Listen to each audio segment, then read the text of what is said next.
Reconvene back in the open session. Motion sounds good. All right, can everyone stand for the pledge of allegiance in a moment of silence, please?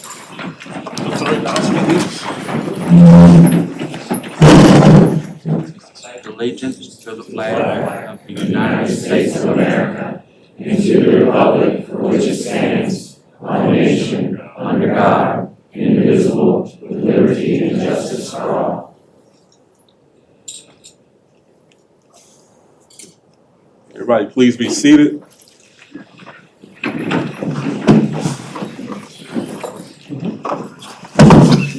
Ms. Price, can we have certification of closed sessions, please? Yes. Yes. Yes. Yes. Yes.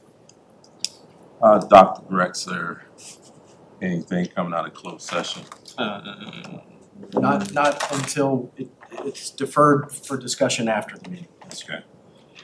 On to adoption of the agenda. Do I have a motion for adoption or abbreviation of the agenda? Yeah, I'd like to make a motion. Just real quick though for folks, if somebody needs a seat, there's a couple down front here. It seems like there's some holes that could be filled in. So if you're standing and would prefer to sit, please do. In the interim, Mr. Chair, I'd like to make a motion to adopt the agenda with a bit of reorganization. So specifically, I'd like to go through these sections in order. So we've accomplished 1 to 4A so far. This is 5, adoption of the agenda.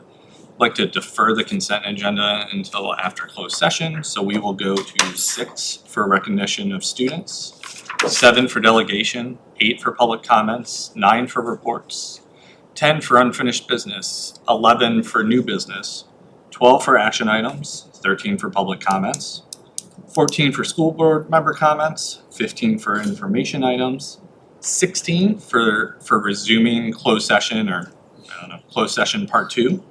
17 will be our closed session action items.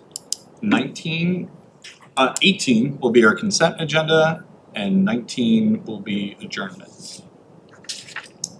Right. I will entertain a motion for adoption of the Second.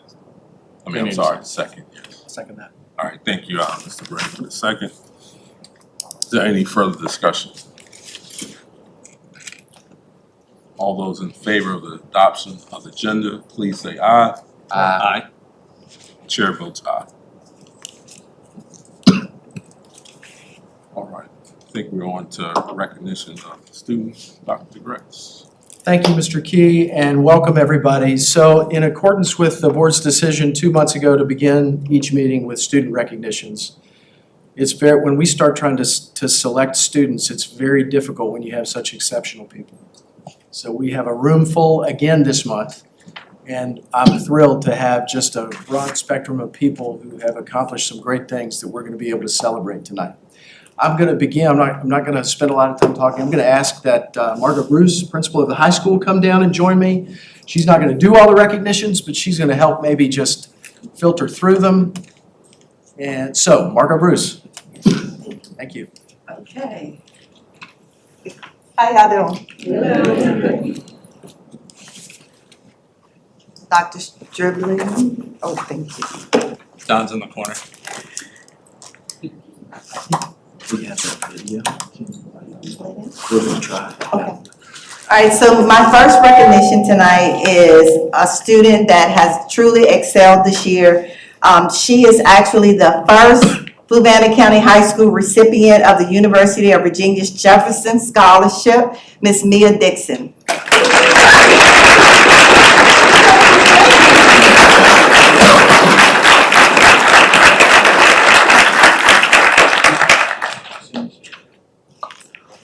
Hold We're going to try to do that. Mia, stay with us.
Fluvanna High School. We want to get a picture. All right. And this really is just an exceptional, very few people get this, and it's really just an amazing accomplishment.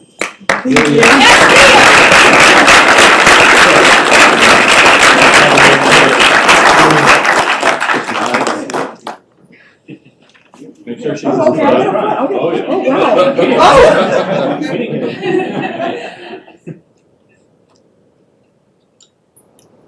Thank you.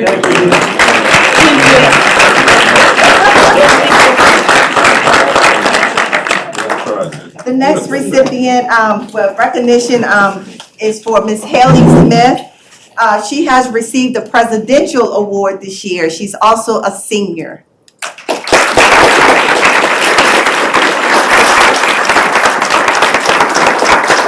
We do have a lot going on at the high school this evening with baseball and track and everything else, so some of our students are there. As my next recognition, Mr. Carson Raines, he received a full scholarship to the University of Pittsburgh, and he will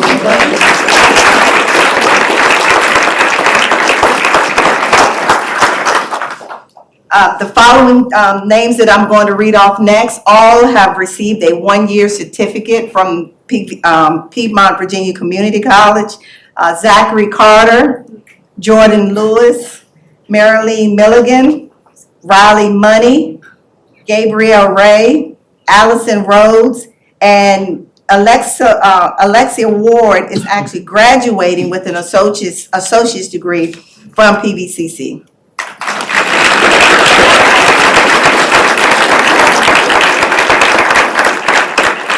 So Riley Money will be graduating with an associate's degree from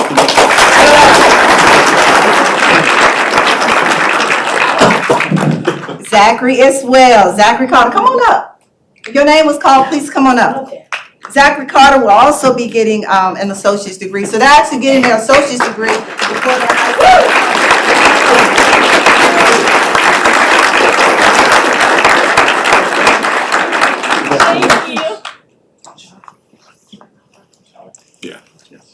Good job. Oh, Absolutely. We can weave in between you. Congratulations. That's incredible. He's a little tall. Yeah, he's. It's like when we were behind the volleyball team.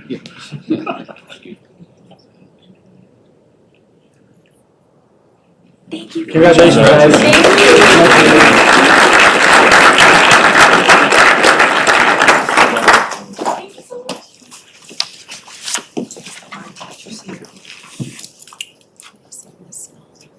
Do I have any of my art teachers? Okay.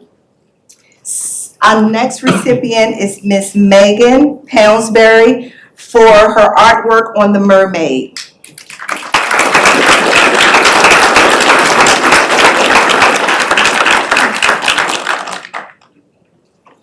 Our next recipient is Elena Gardner on her artwork on the Death's Head Hawk Moth.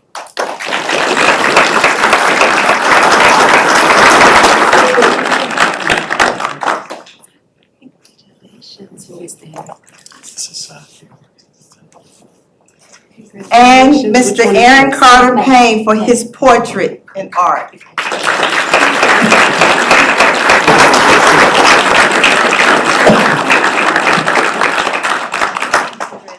Megan Poundsbury. Oh.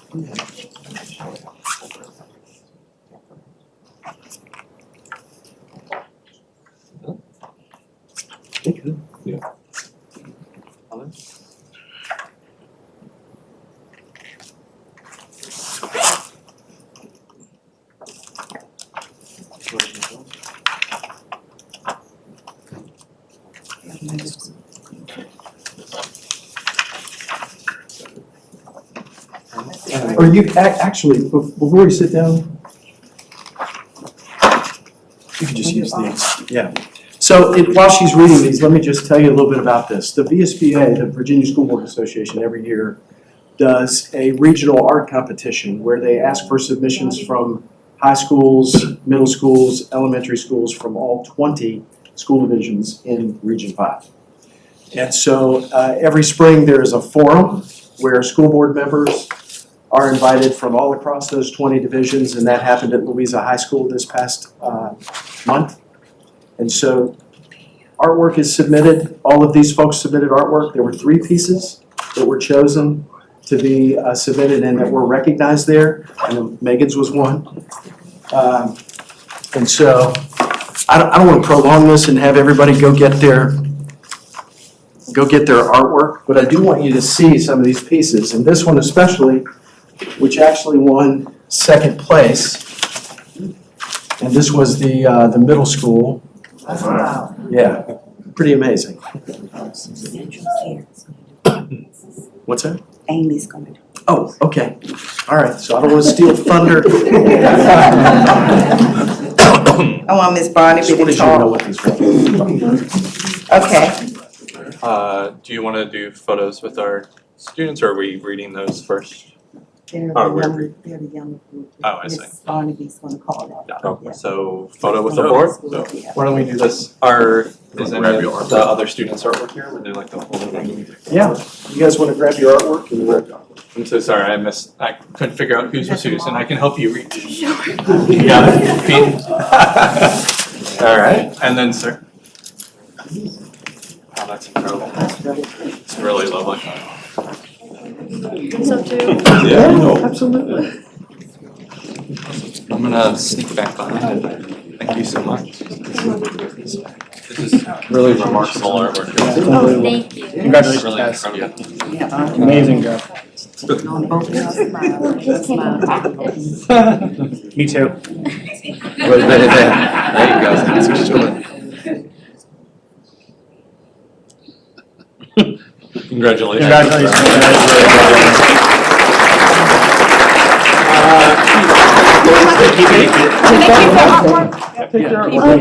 You made it, keep it. Yeah, thank you.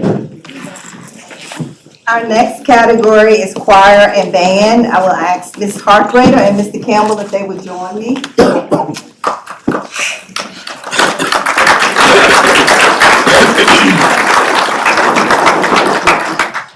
I can, okay. Hi. I'm Ms. Harkrader. I'm the choir teacher at Fluvanna County High School. This is my awesome colleague, Mr. Campbell. He's the band director. And we have 4 amazing students representing Fluvanna. We're leaving tomorrow to represent us at the All Virginia Band, Orchestra, and Choir event. We have 4 this year, so we're very, very excited. I'll talk a little bit about the choir side briefly, and then he'll mention band. So for choir, the kids compete against kids in this district. They make the district level, and then from there they make the state. They go on to audition for the state level. They have to sing all the same really difficult art song, and then they have to sight read an example. They look at music and sing it without learning it. They have to read it and sing it out loud. And they only take the top 4 per voice part. So we had Walter Everard make it for bass 1. Walter, can you come down?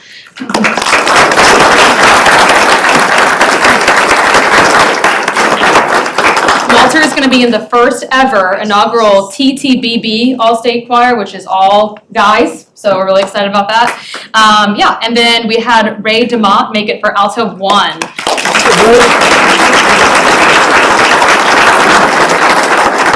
And Ray did place first in the whole district, so little kudos there. All right, turn over to Mr. Campbell. All right, so for band, very similar. Very similar, little different though, not just competing against the other people on their instrument from our district, but it's opened up to the entire state. So both of our students got 5th out of everybody in the state that plays their instrument. Jonah Frank on euphonium, come on down.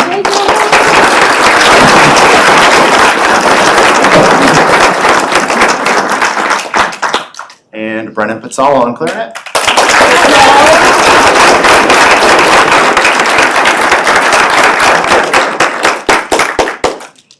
Thank you.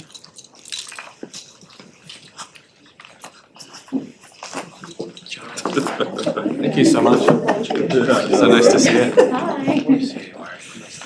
Hi. Congratulations, guys. Okay. Good luck. Tomorrow, you leave? Brennan, you gonna stop drawing at some point? No, not anytime soon.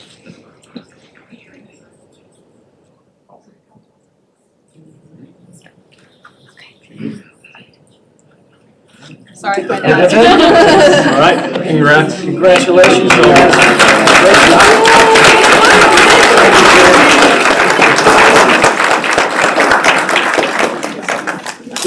job. We also have a National Merit Scholar, and Christopher Byrne is one of our finalists at the high school.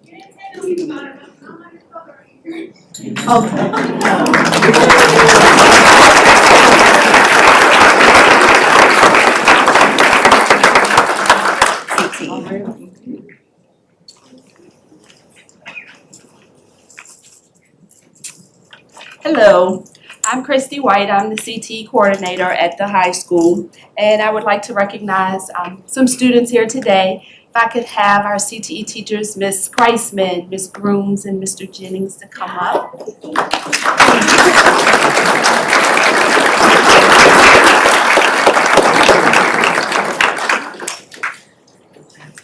So first of all, I'm gonna some of our teachers could not be here that are connected with the students because of prior obligations, so I'm gonna do a couple of them before I turn it over to these teachers.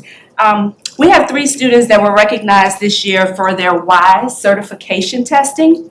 And what that is, WISE certification, in the state of Virginia, students have to take economics and personal finance in order to graduate. So they take a test at the end of the year or end of semester, they take a test. It's all about financial literacy. It can be investments, insurance, bank accounts,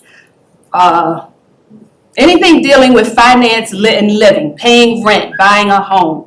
So they get a test, it's 100 questions, and it is a timed test. If they're in the class, guess what? They have to take the test. So I would like to recognize 3 students this year that received a 100% on that test. I had to take it as a teacher, and it's not easy. So I would like to recognize Ms. London Clark.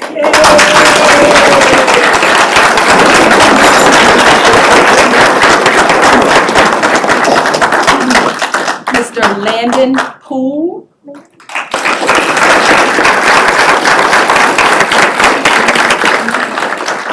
Mr. Jonah Frank.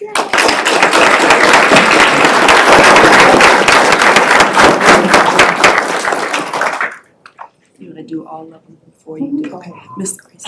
Miss Grace. So you're going to start.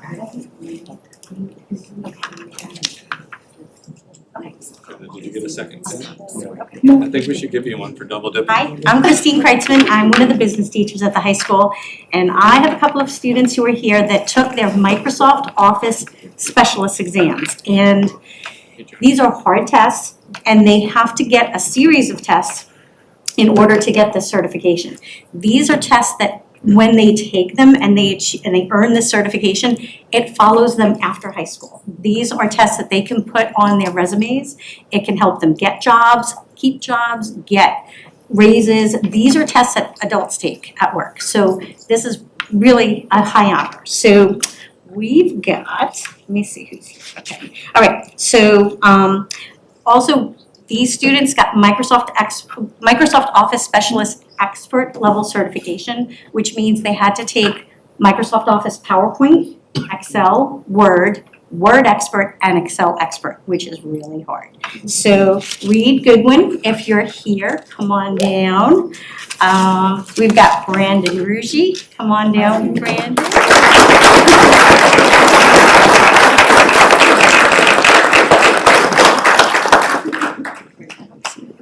Okay, Gavin, why don't you come down, Gavin, teacher?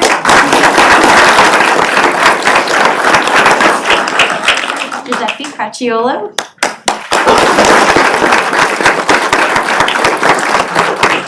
And I'm not sure if he's here, but William, you're here. Are you here, Will? I didn't see him. Well, either way, you guys should be very happy.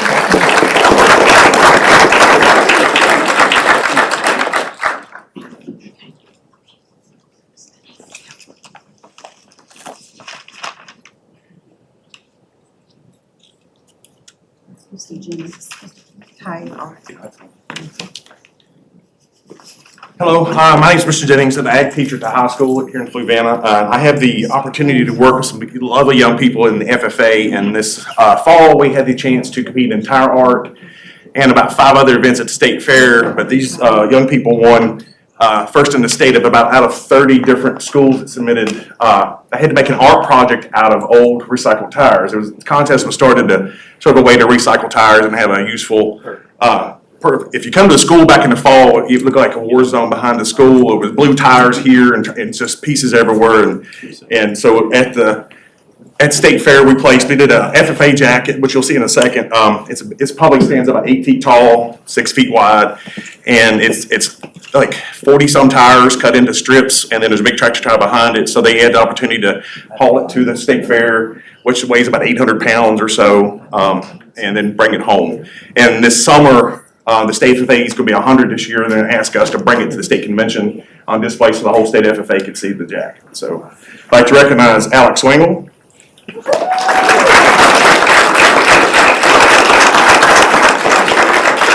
And this is what the FFA jacket looks like. It's got on the back, it's got the big emblem on the front, it has the name and stuff. So if you drive around the ag shop, around the greenhouse, if you're stopping by plants this week, you'll see it. So sorry about that. Bridget Thompson.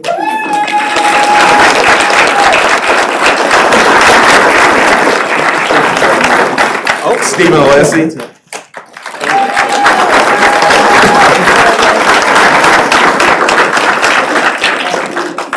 Landon Poole.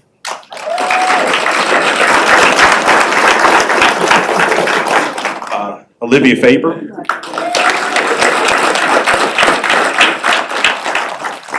Cash Johnson.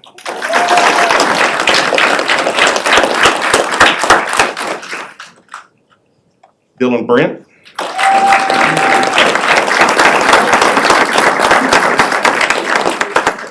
Matthew Ferris. Audrey Jones. And Gordon. The photo's up now if you I want to see speak that. to Yeah, it. that's so. It's one of those, we worked on that for weeks, and I thought Dr. Stribble came around back and was a little just concerned about the mess I was making, but I think it turned out pretty nice. So we got it all cleaned up now. There's a sheep and some chickens and an apple and all kinds of stuff, and some of us made even a first place ribbon to get out of tires to go on it. So it's a lot of work. A lot of cutting tires is a little bit harder than you think it would be. So thank you. All right, let's figure out how to do one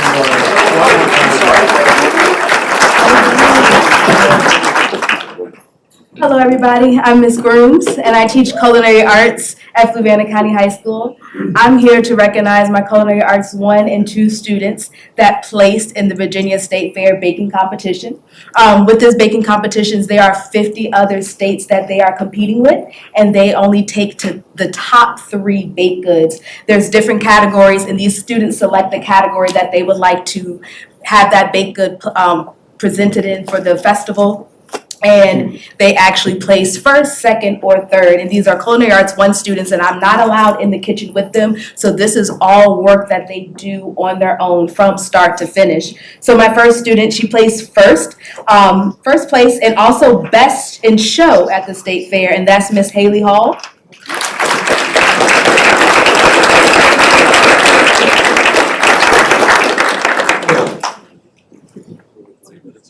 Also first in place at the state fair is Robert Gerald.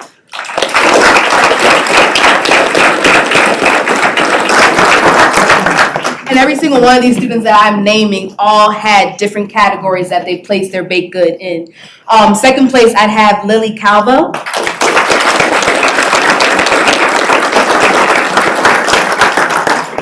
Lily will be attending the Culinary Institute of America. No, Johnson and Wales. Sorry, girlfriend. Johnson and Wales. She's going to go into baking in the fall.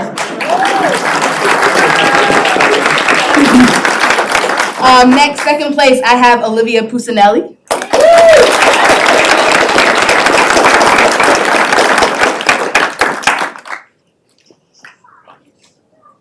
I don't think he is here today, but for third place, I had Tristan Hodson. Also for third place, Harley Ritchie. He is not here today as well. Third place as well as Christopher Johnson. I think he got recognized at the last school board meeting. And then last but not least, third place, Ms. Shania Bowley.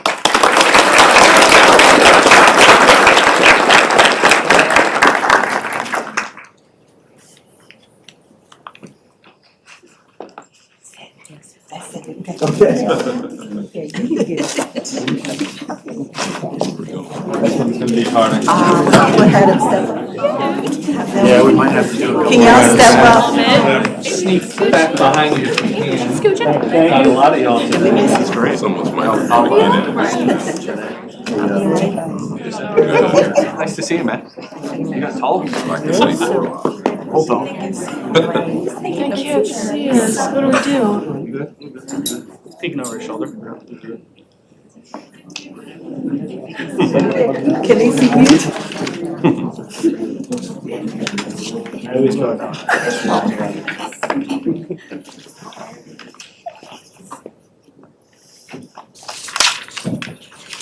Panorama? Congratulations, everybody.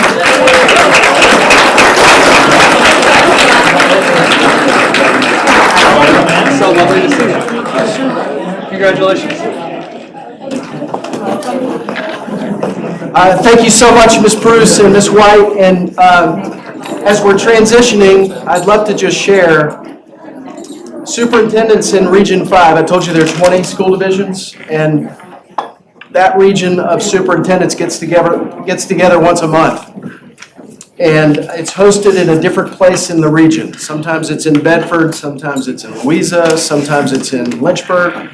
And last year we hosted it in Fluvanna, and we had it at Fluvanna High School. And every month it's catered by somebody. Some locations will cater restaurants, and we had Miss Grooms cater with our students. And had several superintendents remark that it was the best they had attended. Good job.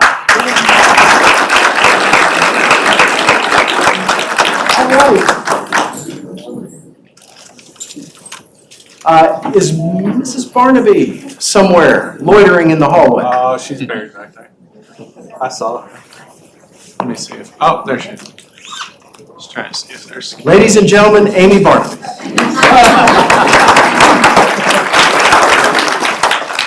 Because I don't want to be on the spotlight, Olivia, Mia, and Sawyer, are you here?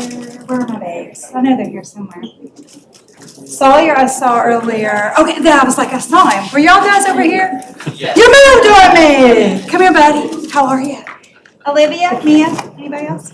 Okay, you're gonna come over here and we're gonna pick up your artwork, okay? Okay, and you're gonna show them.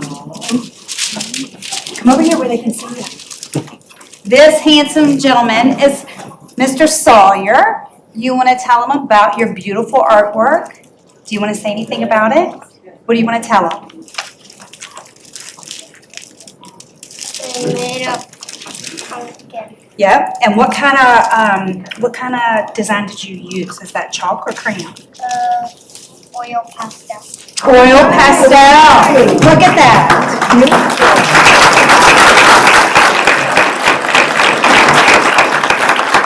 And Sawyer, here is your very own certificate recognizing your accomplishments, not only as an outstanding student, but an amazing artist. And we're so proud of you. You want to hold this too? And while we're here, I'm going to showcase the other two that we have. Please. So you can see the talent that we have at Central. Look at these. And Miss Martha Rose is our art teacher, and she does an amazing job, as you can tell, and we're so proud of her. Because can you imagine supporting 25 young people with all types of modalities, including paint? Not fun. So she does it. She does it. All right, so let's give them another round of applause.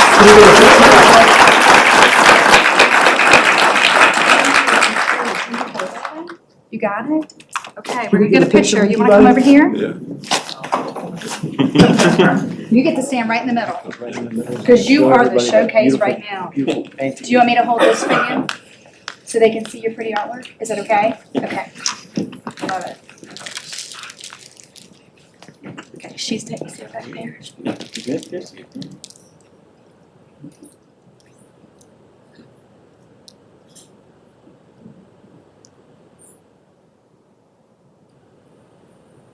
Awesome, good job. Awesome job, buddy.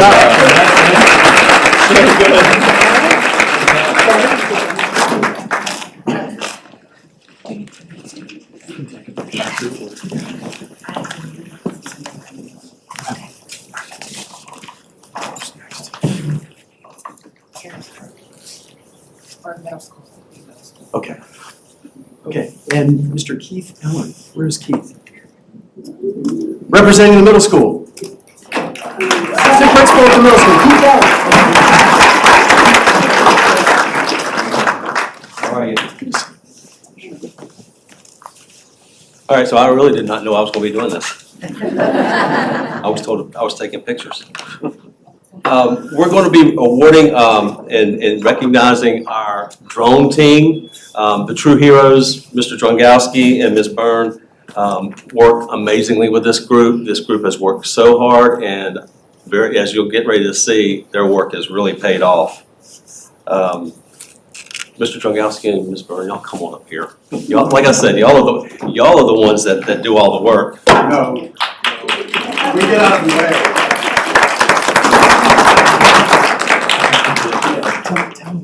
Sure. So, the drone teams compete in the aerial drone competition, and we've been going to NASA Langley, next to the Air Force Base in Hampton, for 3 years, and each year we've won.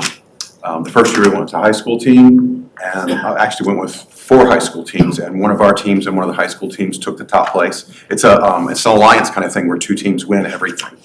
The next year the high school didn't go, so we had to have 2 of our teams from the middle school win. And this year, our top middle school team got paired with Orange County High School, and their drone flipped over immediately in one of the last rounds, and so our pilot carried Orange High School to the victory. So that was pretty cool. We also had something happen for the first time this year. One of our teams won Best Overall Middle School. So we've taken some kids with good piloting skills, and they won the teamwork competition, which is great. We had another team that did so well overall that they won the overall for middle school. So that was really cool. So let's see. For skills and the teamwork mission, Abel Hartsock, Olivia Spencer, Julia Messer, and as a result of their victory at NASA, they are invited to West Virginia for the Northeast Regional competition, which includes teams from Kentucky to Maine. I think we're going to do pretty well there. The overall champions for middle school were Amaya Houchins, Charlotte Brown, Patrick Overbaugh. They are also invited to the Northeast Regional. This year, for the first time also, we went to a second competition. We took the 2 teams who hadn't been invited to the Northeast Regional, and one of them went in and won the teamwork championship. And they also won the skills mission championship. So they technically could have been invited twice. They actually bumped our other team because they won both of those awards. So our other team came in right behind them, and they would have got an invitation as a result of that. But that's Maddie Gefkin, Lucy Hartsock, Gideon Huff, Calvin Byrne, and Declan Beekner. As a result of their victory in Virginia Beach, they are invited to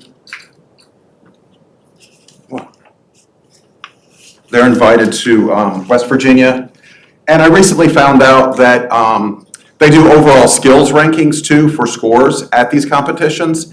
And Team Kappa didn't get an immediate invitation, but they scored so well in their overall scores that they have also been invited to West Virginia. So we're taking 4 teams of 4 to compete at the highest level of the drone competition in May, the 13th, 14th, and 15th. And those students are Hadley Fitz, Kat Gefkin, Katie Stewart, Eliana Seaton, and Amelia Mullins. All of our, I already read that. Yeah. All of our teams this year, I believe, had 5th, 6th, and 7th graders on them. And some of our superstars are the 5th graders who came in and had never done this stuff before and really killed it. They're doing great, and we're looking forward to working with them for the next 3 or 4 years. That is the drone competition. So, congratulations, you guys.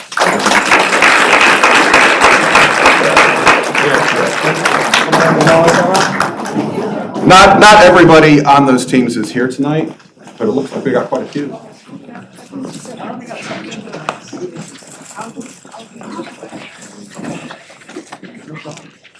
And I want to say, as far as coaching goes, Miss Byrne was the head coach for this year. I'm driving a bus, and she takes these kids right after school, and she's with them until 5 o'clock, at least once a week. And she has really stepped up in my absence, and I really appreciate her. You all please come in and get some photos.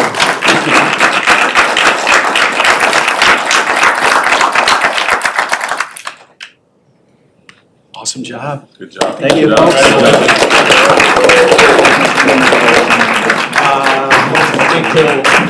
Do you have more? Yeah. Oh, he has more. I have a whole different set of kids.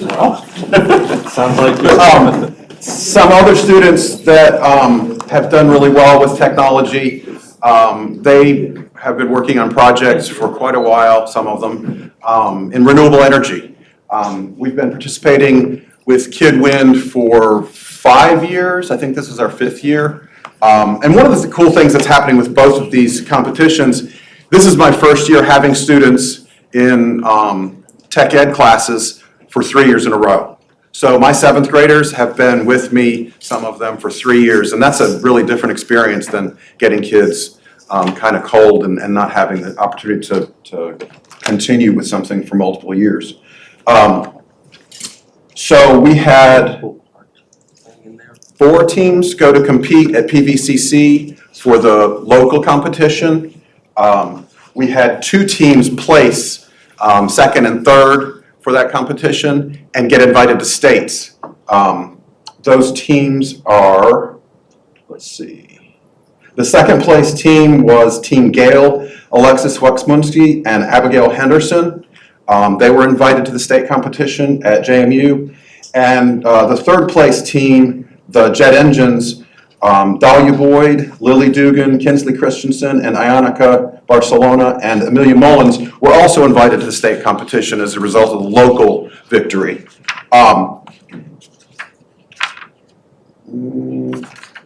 This was printed. So this is breaking news. At the state competition, we had a real victory, something we haven't done before.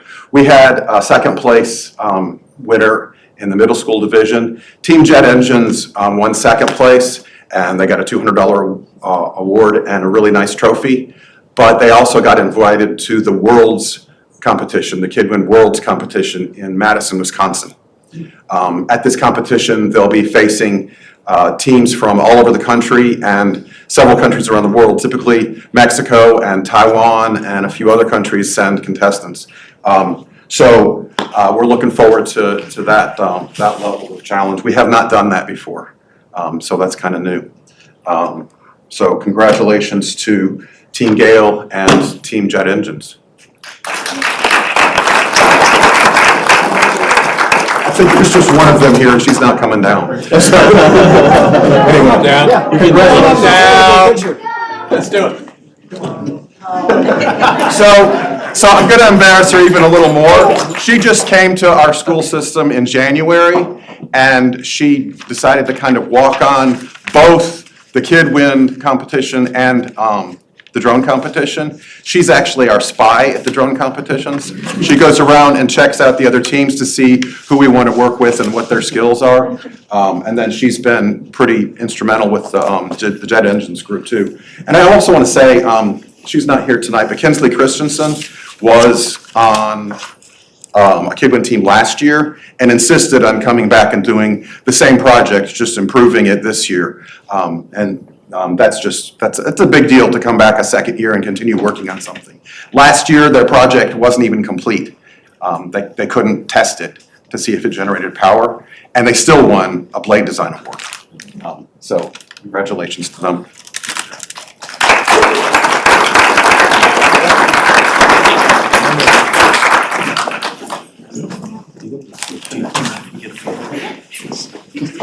Coach, do you want to come down and join us for a photo? Oh, it's been a long week. It's only Wednesday. Come on in. Come on. Stay next to you. Yeah. You all want to move in a little bit so that you're... You're supposed to be in the middle.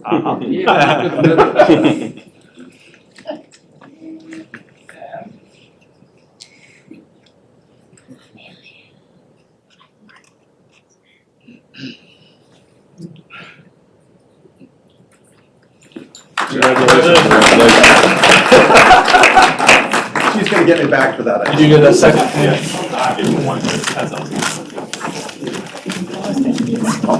We still have some more. We're going back to art. This Fields at the middle school does a fantastic job working with all kinds of students, from the students that show up to her class because they absolutely love art, and others that show up because that was what they decided at the last minute. And so they're not all that interested, and she does a great job of making some of those kids very interested before they get done. And some of the stuff that they put up in our school is really amazing. So we want to recognize Beatrice Bell for her OWL project.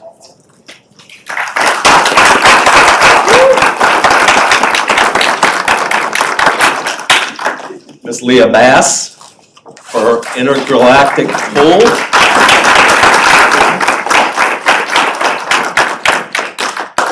And Grant Gardner for his Blue Jay.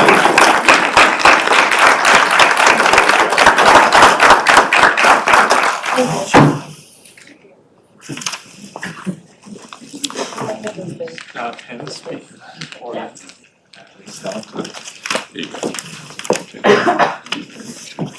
Amazing pieces of art. Yeah, congratulations. Stop. Good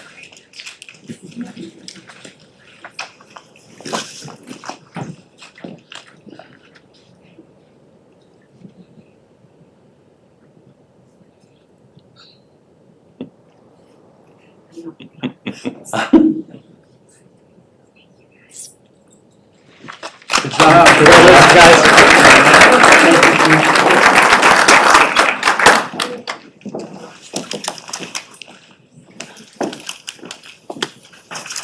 Okay.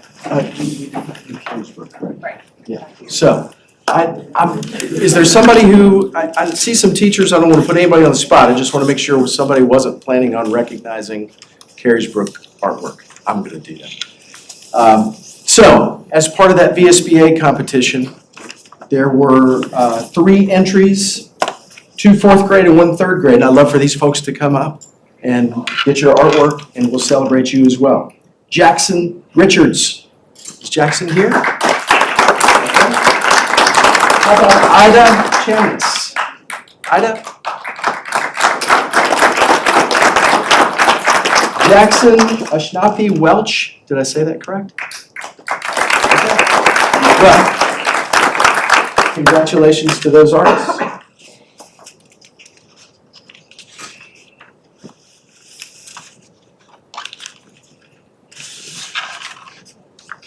We want to move it off book here.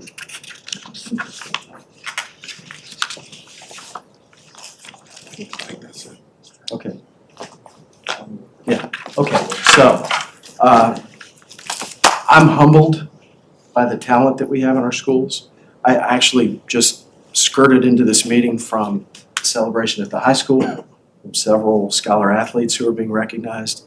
Some of whom were here tonight. I mean, they just excel all over the place. And they do that because we have such amazing people in the classroom. So, can we give a hand to our teachers? Thank you. That's it for recognitions.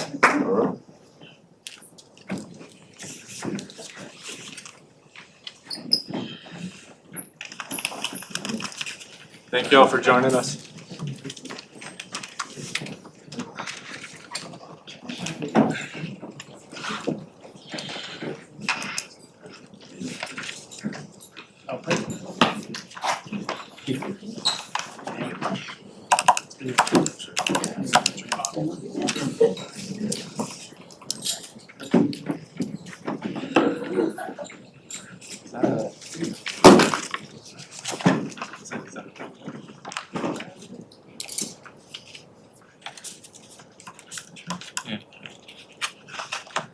All right, we'll get back going again. 7A, delegations, reports from our student liaison. I do not have anything to report today, but I would like to invite the invitation for questions again today. Anybody have any questions about our student? How difficult was your exam in order to get your licensure for Microsoft? Well, I actually got both of them. So I found out that they'll be doing away with the 2019 tests in this coming school year.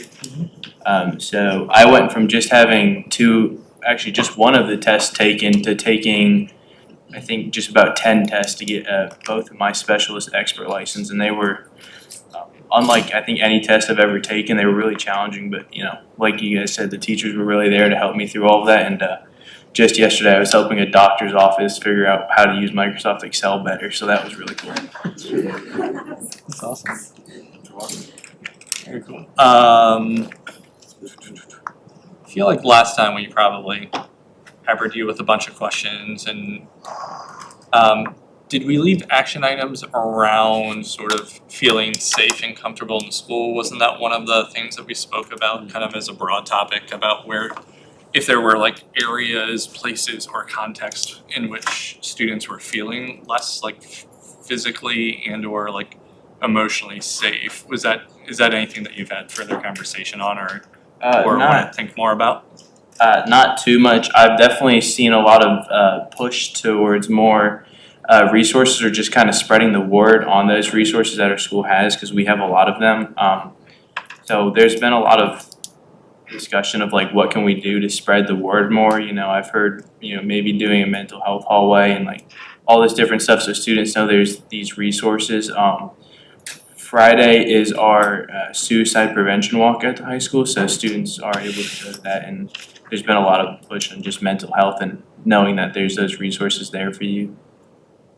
No, that's great. So Friday is the Sources of Strength walk? Yes. 2 days from now? Yes. Perfect. Do you know the time off the top of your head? I think it'd be at right around 2 o'clock. Thank you for that. That's an amazing program. I've been to the high school a couple of years for that and then saw the Sources of Strength folks present at a VSBA event either a year or two ago, and it's a phenomenal program. So I'm hopeful that'll help spread the word.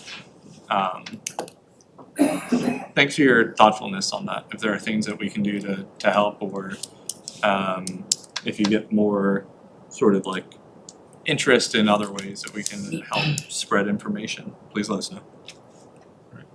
Thank you. All right, on to 7B, Abrams Academy update, Mr. Bauer.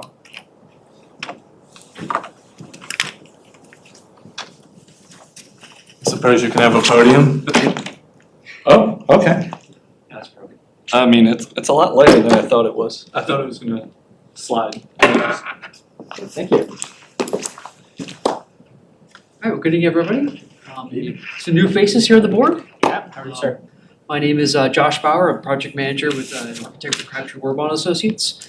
So we were blessed to do the design for the renovations of Abrams Academy.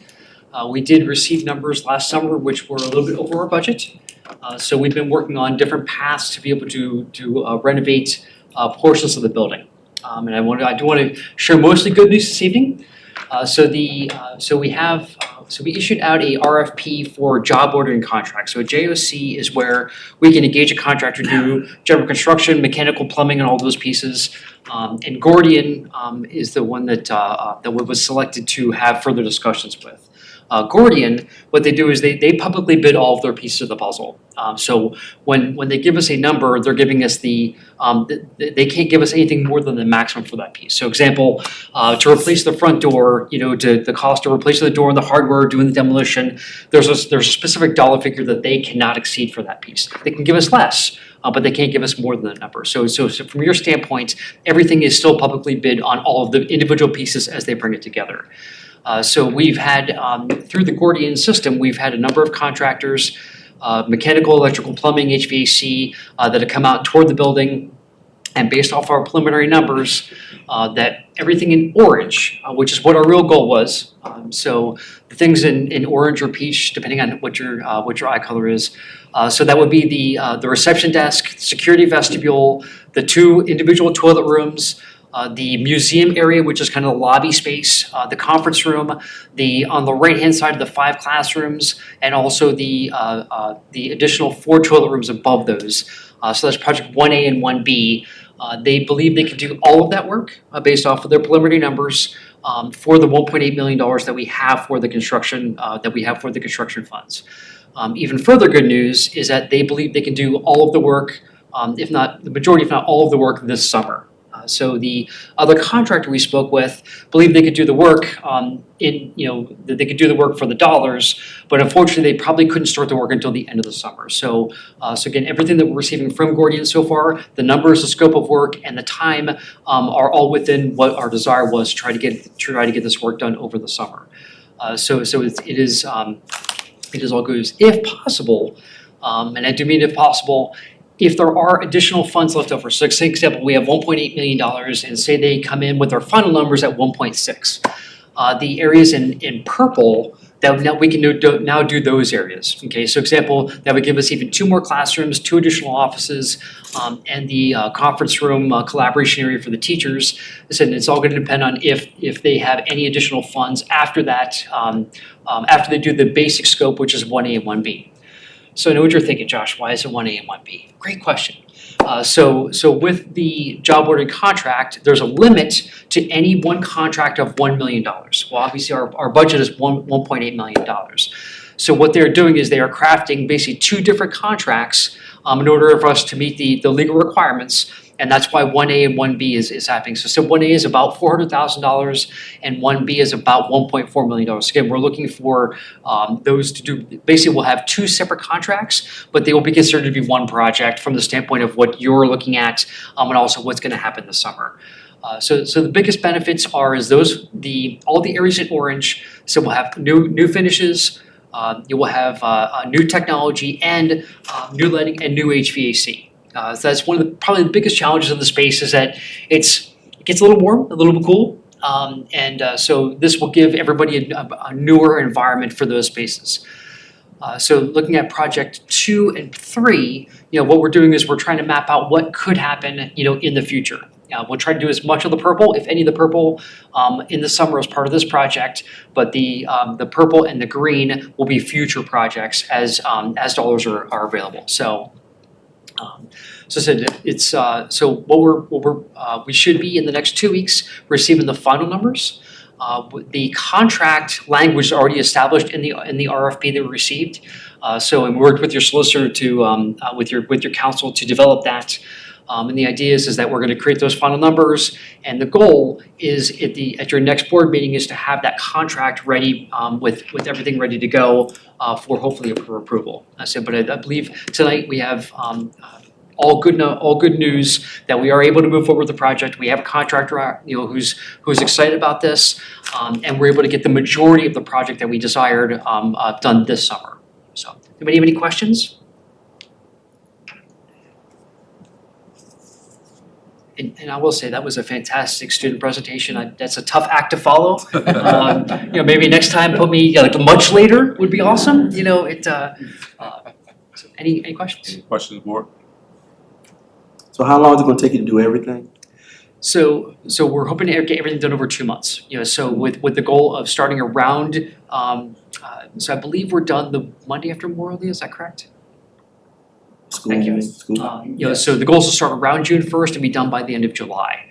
And I said, sometimes some materials come a little bit later, but the contractors feel very strongly that we're going to be able to do all of the work over the summer. And they'll be all punched out and all done, before students arrive. Teachers can come back and set up their classrooms and be ready to go. Sorry, and you just said it fast. You said it's going to involve new HVAC, new electric, new plumbing. What else? Yep, so let's walk through. So from the standpoint of, so we're gonna have new doors, we'll have a new secure vestibule. Because right now the building, you walk in, you get buzzed in through the A-phone, and persons can continue on. So what this will do is actually create a secure vestibule, and the receptionist will have a slider window to be able to engage folks. So again, we're gonna have the additional levels of security. The building is secure, but additional levels of security is to prevent folks from just wandering around. Another real big positive is the toilet rooms. So I love talking about potties. For those who've talked to me before, it's kind of my thing. Why is everybody laughing? One of the big challenges is that right now you have multi-stalls. So you have the boys and girls have multiple stalls. In this environment, it's not really super awesome to have multiple students sharing a bathroom. So what we're going to have is we're going to have individual stalls. So we have 4 individual toilets. So what could happen is that teachers can assign to say the first 2 classrooms, Mrs. Bauer and Mrs. Johnson, they can that they can use toilet room number 1. So that way we can manage who's using that, and they have a key to be able to lock and unlock that door. So it's a much better management system for not letting students share toilet facilities. So we'll have 4 student toilets and 2 adult toilets that'll be accessed off of the faculty room. And again, that will be all new so all the space we're talking about will have all new finishes, new flooring, paint on the walls, new ceilings, new lighting, and new technology in all those spaces. Probably outside of that, the biggest benefit is the classrooms. So right now you kind of have 3 little bit larger classrooms. And most of the classes have anywhere from 8 to 10 students. So what we're doing is we're actually gonna have a little bit smaller of a classroom to be a more appropriate size for that number of students. So we'll now go to 5 classrooms, in the space. And again, new flooring, paint, lighting, HVAC, and technology in all of those spaces. So again, when we renovate, the idea is whatever we renovate, we're able to say we don't need to come back to that space. But as we look at the future, the intent is to be the same. So again, it's going to feel much different in the building. I think that when we had the original community meetings, this was the desire, is to kind of have this layout, and I believe we're meeting those goals. Have we involved anything in the exterior into future projects? So yes, so the front. So I wasn't here when this was all developed. That's why. So the ramp is probably one of the biggest things that that will be attached to one of the future projects. Right now it's an aluminum ramp, and yes, it meets accessibility, but it's maybe a little bit less than awesome, as far as what that aesthetic could be. So we actually have a brick wood design that's going to fit better with with that aesthetic. With the HVAC, right now you kind of have the house units that are sitting out in the front. So our goal is to either put the new units in the back, so the compressors will be in the back of the building, or we'll come up with a visual positive on that. So we are going to make some minor, but we don't have a lot of dollars to make a bunch of exterior improvements. And then, do any of these 3 phases include anything related to the basement? That was my next question. Like downstairs? What's that, sir? Beat me in my question. No, it does not. We don't have anything for the technology area or any improvements. The goal is just to try to keep upstairs. Any questions or comments? So our goal is to come back next month, showing you what the final budget is, what the final amount is, as far as the scope of work, and hopefully we'll have a contract in place, that we can ask for approval and we can rock and roll and get things fired up. I appreciate the update. Thanks. Thank you so much. Thanks, everybody. Have a great night. Thank you. So I have questions on this, but not for you, sir. I'm so sorry. But for you and for Don. Sorry, I didn't mean to be alarming. Is any of this project or phase 2 and 3 currently included in our CIP roadmap? And or, I don't know, should it be? And maybe that's also it's a question for the board, but it's also a question Yeah. for Don, who runs the. I think that's a good point. I mean, initially, so this project had been in the CIP for quite a while when I arrived.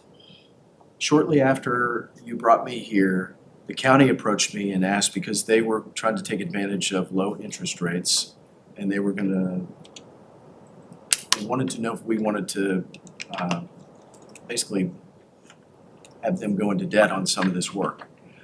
We used that, as well as at the time, there was money that the state had given, and this was associated with the pandemic. They had given for air quality, remember that? And so some of the work wrapped up into this. I'm telling you that just because the way that project morphed from my perspective, coming into the middle of it, there wasn't really there wasn't a design in play, there wasn't a scope of work. And so the first thing we did was bring on somebody to give us some idea of what the scope could look like. When we started looking at dollar figures, and as you know, the economy has changed dramatically in the last 5 years. Our ability to do the things we originally wanted to do with the relatively small amount of money for a renovation, we just weren't going to be able to do it. So he presented the first schematics to the board. They weren't going to be realistic. The desire was for, I think the board expressed to him, this was probably 2 years ago. Not to get rid of that, but just to develop a phased approach. I think the question about whether that should be in the CIP that is brought to you every year, that's a great one. As we think, I don't have a pat answer for you. I would say that we just need to look at prioritizing all of the projects that are in the CIP against what future iterations of this extended renovation might look like. I guess my consideration is we have a historical building that is important to our community, that we want to maintain and take care of, and we don't ultimately want to just fall into disarray or decay. We're making a sizable investment for about, I don't know, let's say 1/4 or less of the totality of the building. And I suspect that even though we're gonna obviously do our best and all of those things, like the discontinuity between the sort of old and new, Sure. especially given the age of the building, is gonna be substantial. And so, yes, it's lovely that we have the 1.8, it's amazing that we're able to maximize on it, but I think that if we are not putting this in conversation with other capital investments, we're gonna get exactly what's in Peach, and our building will stay in this sort of old and new and not be as well loved and maintained as the history suggests it should. Yeah. I have a fear to that is the quotes we have too, as they sit there longer and economies, to your point, change and prices change and lumber goes up and things, all of a sudden we're gonna be starting at square one to get request for proposal again, gonna start all over because it's gonna be so much more. Which is kind of what happened. The thing that had been in the plan for years and years, really, when we started actually looking at it, those figures weren't realistic anymore. They were 10 years old. I think it's a great question. There's a committee that looks at that, and I don't want to speak on behalf of the committee. Mr. Rittenhouse is your representative to that committee. I think it's definitely something to consider. I'm gonna weigh in on that just a minute, Mr. Gretz. Sure. You put together project 1A, 1B, and the future stuff, you're looking at almost $4 million. I don't think you're getting a whole lot, with what he wants to do on the first phase for $1.8 million. But anyway. You wanna bid? The school doesn't decide, the school board shouldn't be deciding what we're doing to build a school. And that's essentially what we're doing. We're building the school back, the way we want it to be. We don't decide that we want to build a school. We might say we need one, but the county decides that. Oh, I'm so terribly sorry. I think it ought to be in CIP. I'm perplexed. But a consequentialist, so fine. more comments?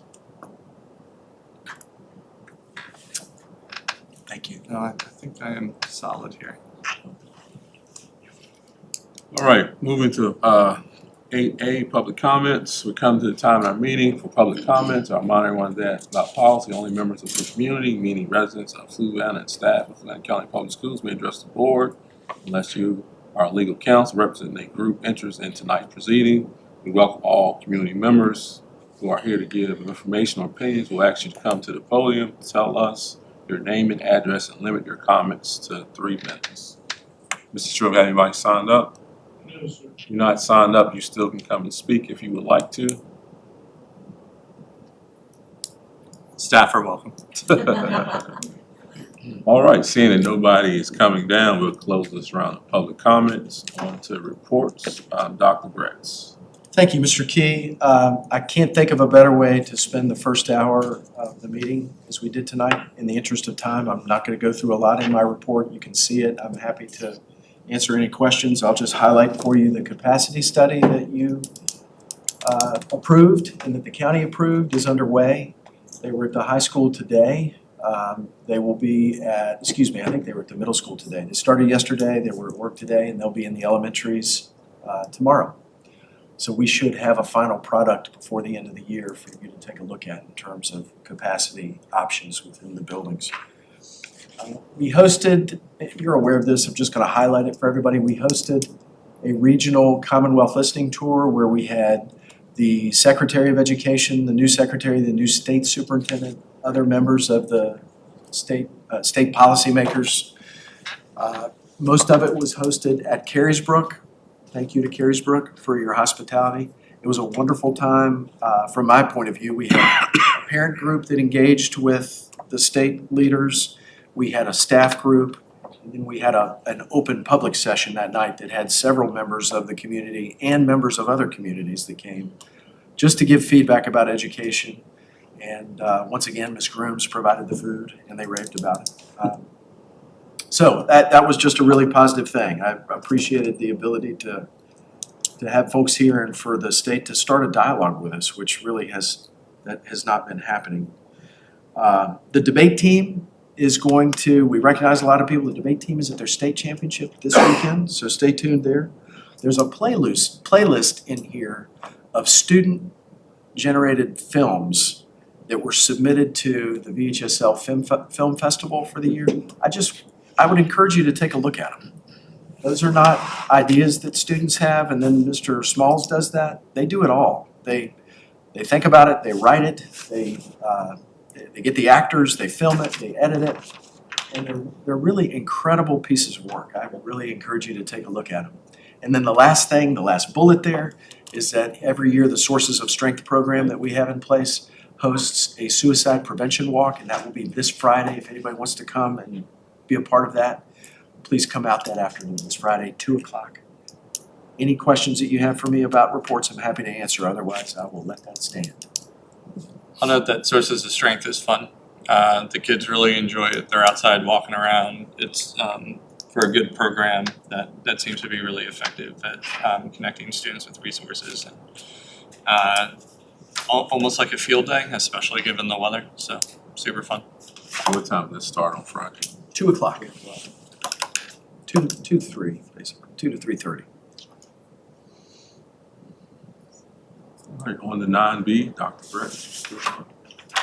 So every year we bring you an agreement for services that the VSBA provides regarding policies. They review policies, they revise them as legislature, comes and goes.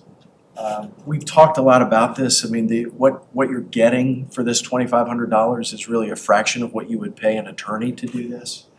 I recommend you do it, but there's nothing new here. This is something you do every year. I submit it to you. If you have any questions or discussions, certainly I'm happy to help as I can with that.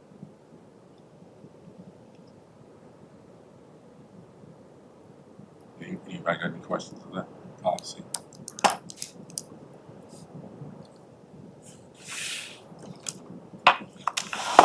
C, review of K-12 math curriculum recommendation, Ms. Pleasant's math textbook committee. Yeah, so last month, we brought up for first review from the math textbook committee and adoption recommendations. So just a reminder, by January of 2028, we're required to adopt and then implement a VDOE approved math curriculum. And so we do have for approval on the agenda tonight, and we have Ms. Pleasance, who is our division math specialist, and then some wonderful teachers from the committee who have just come to share a little bit more about the process of the committee and how that led up to the recommendation. And then, if you have any questions about specifics relating to the process or the curriculum itself, we'd all be happy to share. And would you all mind just telling me who you are and what you teach and where you teach it? Oh, I'll start first. I'm Hannah Ledford. I teach 5th grade math. I'm Michelle Ryman, 3rd grade math. Beverly Kerr, 6th grade math. Kristen Pittman. I teach 2nd grade. Angela Davis. And then Dr. Stribling, if you go under item C. And then we have we have one And more. Brian's still 3rd grade. Brian's 3rd grade math. C, the math curriculum, there's a presentation. Nope, letter C, as in cat. Sorry. This one? No, go up to C. Letter C, as in cat. One more. 9 reports, Charlie, in the left tab.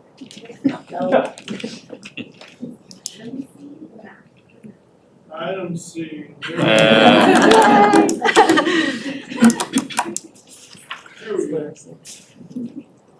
Thank you.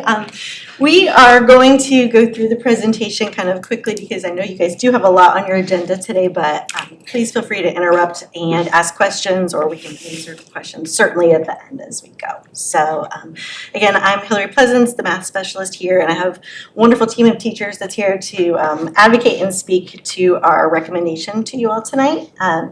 You could, Mr. Stribling, you can just, just keep going because I got 27 slides here. Okay, so a little bit about our process. When we started this process, we were under the state directive that the adoption was to be, you don't have to.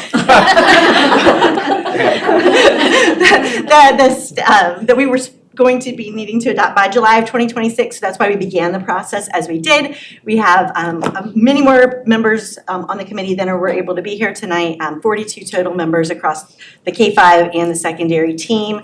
After each of the presentations, team members filled out a rubric, so we had some data to use, and then the different companies that we reviewed are listed there on the contenders side. So we'll talk about them more as we go through. So now Next slide. Okay.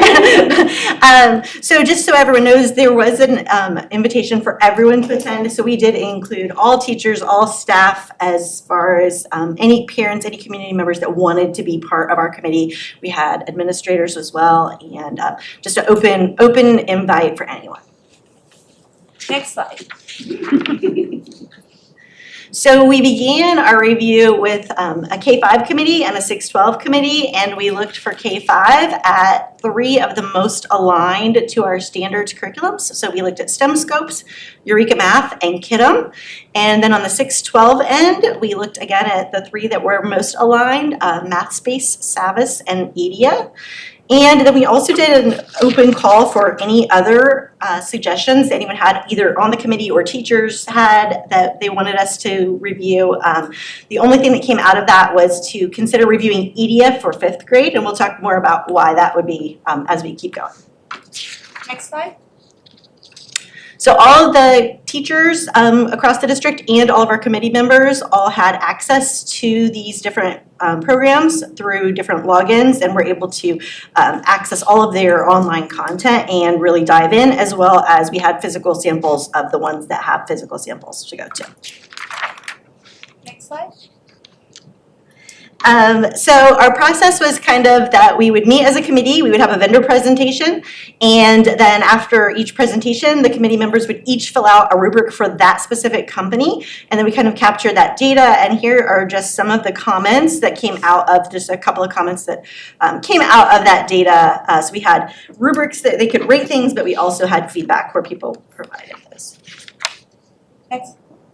After our committee meetings, teachers were able to take back to their individual grade levels, or we talked at PLCs, department meetings, grade level teams, to share with their colleagues what it was that we were looking at, what they thought about it, what they liked, what they didn't like. So lots of communication throughout the entire process.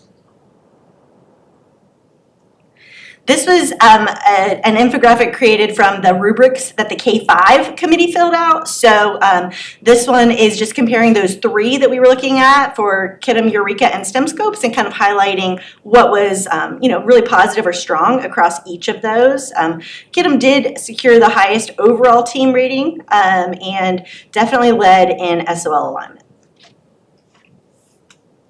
This is just another visual for that same kind of data, just so that you can see what were some of the strengths as far as where each of the different curriculums fell out.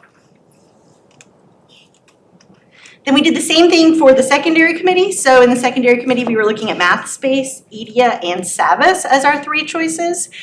Initial rubric feedback definitely came back with MathSpace being the strongest. We'll talk about how that shifted in just a second, but MathSpace definitely had strong ratings across the board, very strong SOL alignment, but as did these others that we're going to take a look at. So one of our teachers at the high school, an algebra teacher, did a pilot of both MathSpace and EDIA, which was our second contender, and had students in the fall work with one and in the spring work with the other. And the classroom pilot was really illuminating for us. The students completed surveys as well afterwards and were really able to share their opinions and their thoughts. And it was really clear the students had one strong direction, that they were overwhelmingly in favor of using EDIA. They preferred the interface, they preferred the feedback that they received from the program. And this was especially true of our students who typically are maybe a little more hesitant about math. Those were the students who really felt the strongest that EDIA was the program for them. So with that, committee members in both committees were asked, do we need more time? Are we ready to take a vote today? We did decide at the committee meeting that we were ready to vote, so we went ahead and did that.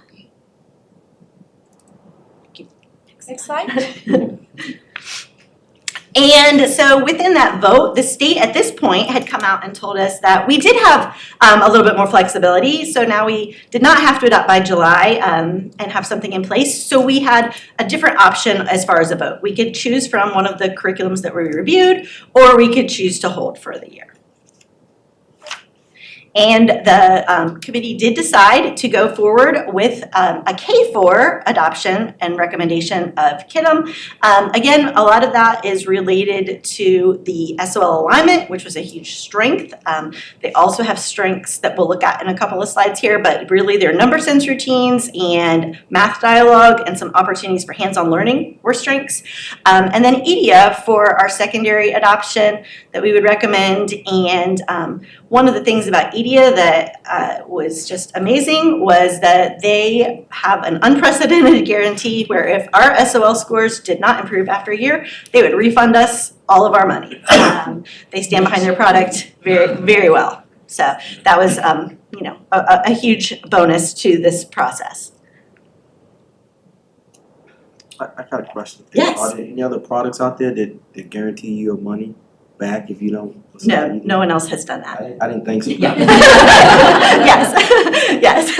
And this is for, it's a 1 year. Obviously, with a renewing, they can't promise every year our scores are going to continue to go up, but they do promise that with using their product, that our scores would improve from 1 year to the next. They actually hold the funds in escrow for a year. So that, yep. So one of the things that was really exciting about this is, and the two committees were not working together necessarily in this, but one thing that came out of it that was beautiful was that both of the different companies, KIDM and Illustrative Mathematics, or EDIA, are part of the illustrative mathematics family. So it worked out that really our vertical alignment became even stronger because both of the different companies that we chose have the same math foundations. So our kids will really be getting that same vertical foundation. For secondary, they came up with some good, strong products that were very aligned. Even though MathSpace was 100% aligned, EDIA was still very close, with the lowest being 97.9%. So still very, very strongly aligned. So we felt comfortable still moving forward with that recommendation for EDIA.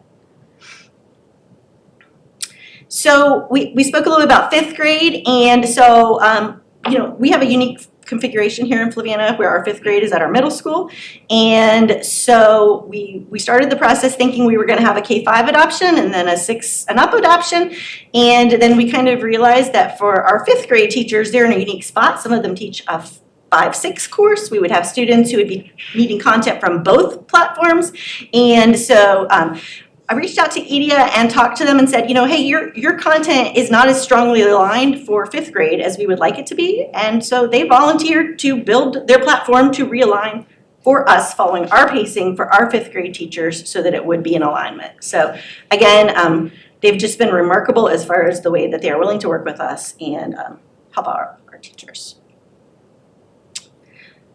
When we came to this point, our committees had made our kind of recommendations, and we decided to go ahead and get feedback from all staff throughout the district. So definitely, grades 3 and 4, unanimous, both teachers on the committee and then teachers who are teaching math but not on the committee, in terms of wanting to move forward for next year's implementation with KIDM and recommending that, and definitely a majority in 2nd grade. K1, you can see the orange is the different, where they're feeling like maybe let's hold, uncertainty around, is this the best fit for our K1 students. So we've had a lot of conversations with those teams and kind of landed, I think the recommendation is still to move forward with the adoption. We talked last time about this isn't your typical textbook adoption, right, where you buy the textbooks and the money you spend is then you have that product, right, for year after year. The majority of the adoption fee is going to be a recurring fee every single year. So we said to K1 teachers, if we get into KIDM and we have student learning data, right, where KIDM is not meeting our K1 student learning objectives and their needs, that we will definitely come back as a committee to the table and look at what other resources may be out there, whether it's a different resource or perhaps additional support needed to implement KIDM, whatever that might be. So just wanted to have some transparency around, well, 2 through 4 on the elementary side is, I think feeling very strongly there is quite a bit of hesitation in K1. Just about the change and implementation, but How long is the contract? it's yearly. So, so I think to adopt, the estimate was about $95,000. $85,000 of that is going to be a recurring cost every year. The other $10,000 was some like center materials and things that were like hands-on manipulatives that we could use in other ways. So. One day we'll be paying for seat warmers in our cars. Next slide. Oh, I didn't say anything about the secondary. Okay. Sorry. Oh, no, we'll get there. Okay. So just kind of going through the next couple of slides, I'll just talk us through why we picked KIDM, what we liked about it. So we talked about the alignment that was really strong. KIDM is also really focused on problem-based and student-centered instruction. They have a blend of digital and print materials and really advocate for a lot of hands-on learning. And definitely it has been the clear leader as far as divisions in Virginia looking at adopting, have been really leaning into going with KIDM. Here is just an example from KIDM for you guys to see. These are all 1st grade slides. So all of the KIDM lessons are going to contain some of these things. So we have number talks, we have choice activities, we have hands-on exploration activities, we have partner work, we have exit tickets that the kids are going to do. So again, just a good chance for you to see what kind of problem solving, again at 1st grade, what it looks like for our students. Next slide. Here is a picture of some of our students from Ms. Ryman's class. Several of our teachers, because we've had that digital access, have been able to explore and use some of the lessons with students. So this is just a few snapshots of some of her kids doing some of the hands-on activities within KIDM. Do you want to share anything? I know. I personally, I'm not a hands-on person, so when I saw that I had access to it, I was like, okay, I'm gonna dive right in and see what I can do. I was pleasantly surprised. I love the resources. I love the kids are engaged. They're talking. The conversations that they're having are rigorous conversations, and also like Kidem is actually pushing me too to don't forget to ask them these sorts of things, and I love that because when you're busy teaching, sometimes you forget things. But I love you're seeing them actually working with area and perimeter at the same time. So they are actually doing a lesson where they had to pretend that there was a fence and they had to look at something, like they were given, forget exactly what it was, but they were given the area and they actually went from feeling super confused to, at the end of it, like completely getting it, no problem, acing the exit ticket, and that's really rewarding as a teacher to see that happen. I also love the blend, and looking forward to the blend of having digital and print. I don't get to use the digital really yet, except for like what I have on the computer, which is really cool. There's an AI component that can help me shorten a lesson if I don't have as much time, or make a lesson, combine them if I need to. It's just been really easy to use, and so I've been using the slides and kind of sharing with the team, and yeah, I really enjoy it. I like it a lot.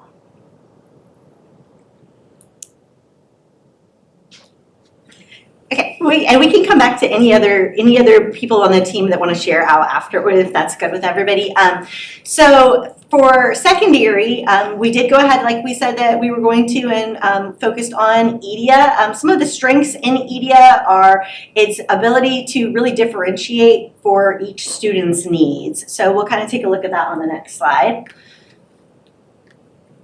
If you guys had, if this was the PowerPoint that we had instead of the PDF, you guys would be seeing all this stuff happening on the side here. So where it says solve for y and 2y plus 4 equals 14, and the student types in something, it's going to be immediately giving them that feedback of if that's the correct step or not the correct step, what they might need to do. So it's really interactive, and I can just say, as far as someone who has, had a classroom full of many students at one time, in math, what you don't want is people practicing the problem incorrectly over and over again.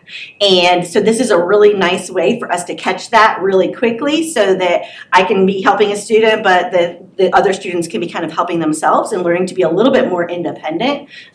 So this is just one component of EDIA. EDIA has lesson plans. It has the same kinds of different activities and student thinking and all kinds of things that we are going to be able to get from that to do with students as well. But the AI coach is one thing that makes it very unique, and it is 100% within the program, so it is completely safe. There's nothing that the student can ask it that it would not answer with a mathematical answer. So it is safe and student friendly. And again, this is the platform that the students at the high school that piloted this really enjoyed.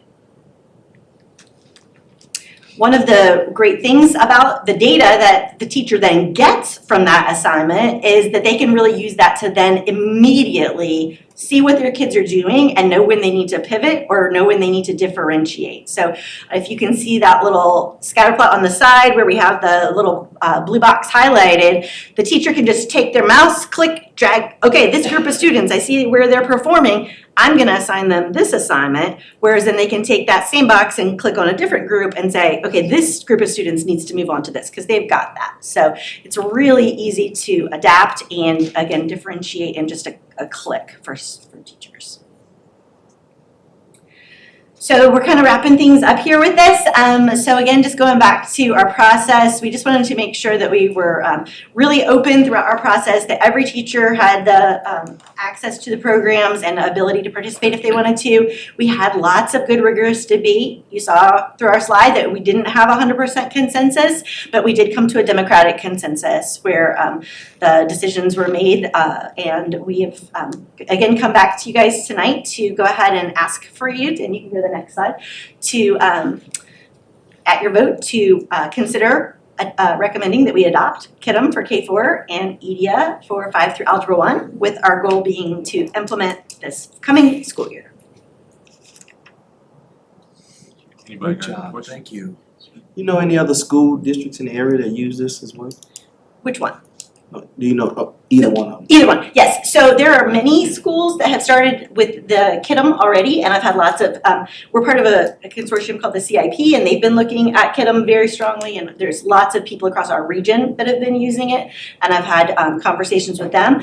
Just like any new curriculum, there are pluses and minuses. There are things that are stronger than others, and things that there's really not a perfect solution to anything that's going to ever meet every need. We're always going to be needing as educators to take the resource and look at it and determine what's best. But so there's a great deal of people who've already been using the KIDM curriculum. The EDIA curriculum is like they are kind of pushing in more into, we have a few school districts who have done some smaller group things, but really this is their first big push this year into putting it into an entire curriculum piece. So like in the past, there's been some districts that have maybe used it for a population of their students. But this is kind of a newer thing here. It is not new for EDIA though. EDIA has been around and doing this for 14 years. It's just now that they've aligned with our standards in Virginia to be able to push into Virginia. Would you say it's starting off small compared to going up big like some of the other districts? Would you say go in small, so just start at the K through 4 level first and see how that works before we go to the higher levels of 5 through 12? You're considering like splitting the recommendation? Yes. I would say that our teachers on our committees would maybe feel that they would like to continue to and pursue to go ahead with the adoption for both, just because of the need for resources, but I can let them speak to that. Yeah, I mean, I'm at the middle school, and you know, there were lots of conversations about it, but even though like the teachers that didn't necessarily originally want to go with EDIA, it wasn't like against them. Do you know what I'm saying? And so then for me personally, whenever I heard the feedback from the teachers that piloted the program, the feedback from her and her students, it really like alters the more if the students are excited about a program and like it or not, we're in this technology world, and they really enjoyed that AI piece where, and it doesn't give them the answer. Like it guides them through the thinking process very slowly. And so I personally think that we all came to an agreement that this was good. Whether we voted that way or not, like most of us did vote that way, but those that didn't, it wasn't, like I said, it wasn't like we were against it. So I think that we all kind of came to agreement and we're happy in the end with the decision. So I think we all want to keep it. And I think what Hillary was saying was that from what I understood, and Hillary, you can correct me, whenever they did their presentation, yes, they started in school systems using it for small populations within their school systems, but those small populations had a lot of success. And the feedback that we got from the company was, what can we do for you? I've been teaching for a while. I've never sat on a textbook adoption committee where they are saying, what do you want us to do? Oh, CIP, we are using CIP. Absolutely, we will, this summer, work on rearranging all of the lessons to match what you need so that they're all aligned with the order that you're doing it in. I have never had a company really willing to put in the work and effort and communication with the school system. So Give a guarantee, a money back guarantee. Yeah. I think we all ultimately were happy with this decision as a whole. Could we give voice to the contrary opinion as it relates to like K2? So what were the main reservations or considerations around why those particular grade levels maybe weren't as robust in their votes for this? I think the biggest component of that was that for both of those grades, they have been very happy using the materials that they are using. And so that's where we kind of run into a discrepancy between those grades and then some of the higher grades. Some of the higher grades are really requesting different materials that are especially more aligned with our standards. And a lot of our kindergarten and first grade teachers are using things that they feel are working, and they are hesitant to want to make a change to something different. I don't know if you want to. Right, yeah, I would agree, and I think part of it is maybe not so much well, when we first started the tech process, right, we were operating under, we were being required, right, to adopt and implement for next school year. And then we got into this process and then we're given, you know, a delayed time, so, you know, some extra time. So I think, you know, some of that is maybe not necessarily, you know, because the option that we saw in Orange, that was not a no, but it was a hold. So I think, you know, just delaying the inevitable change a little bit more. You know, there was some commentary even in our last meeting. We convened to talk about the results, particularly, you know, that we were seeing at K1 and to some degree second grade. And, you know, there were comments, even, you know, just people who had kind of voted the let's just hold, but, you know, still expressed sentiment around, not really sure when we hold the year that we're going to find anything, you know, better, because we do need to pick something right from the VDOE approved list, and change is hard, especially when you've put a lot of time and work into resources as our teachers have done, and, you know, have a level of comfort and, you know, see that it is being effective and working with students. So Is this an opportunity to dedicate more resources to help those grade levels with the transition? well, and I would also say, if you look, even within, like, kindergarten, for example, was kind of split 50-50, right, from hold, and the teachers that are, were in favor of moving forward are some of our newer teachers. So I think a really good opportunity, right, to support some of our newer teachers in the field with resources that, you know, they haven't had 20 years of teaching kindergarten, right, and resources to pull from, so. And I do think that's an important, like, aspect, is that, you know, here I was talking, some of these teachers have lots of materials that they've used it, but we also have to make sure we're protecting and nurturing, like, newer staff, where you know, and making sure we're providing them with good materials to start off with, and they're not having to spend hundreds, aka thousands of dollars of their own to build their own curriculum, And which is time. what happens, yeah. And so I think protecting, you know, newer teachers from having to do that is a big, like, aspect in that. It's And- not necessarily a no, but we can wait, let's just wait another year.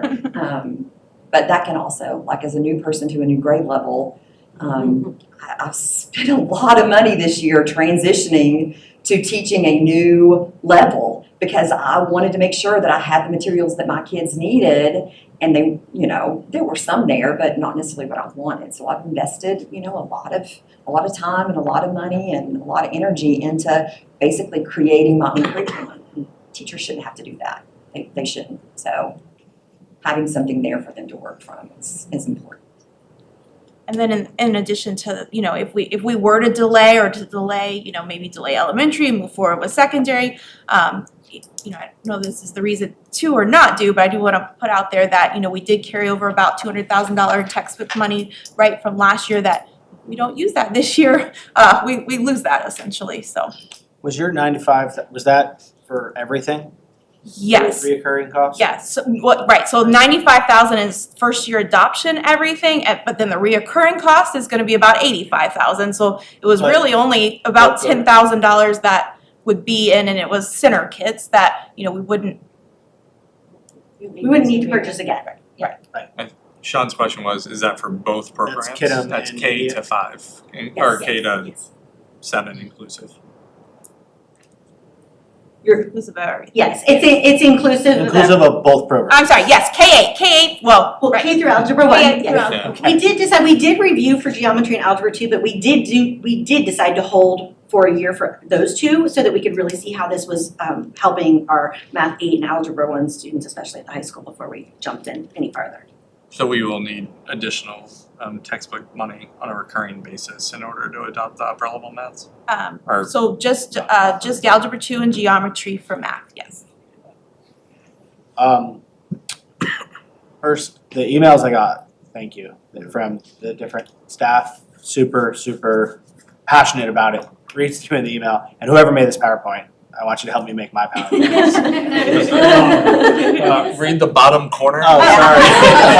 I did have some help. It's so drawn in. Talking about AI, I'm so drawn in. I didn't see the I bottom literally have been looking for a new AI related tool for presenting professionally, and I work in tech, and I was just like, oh, looks like I need to go back to Notebook LM. No, this is awesome.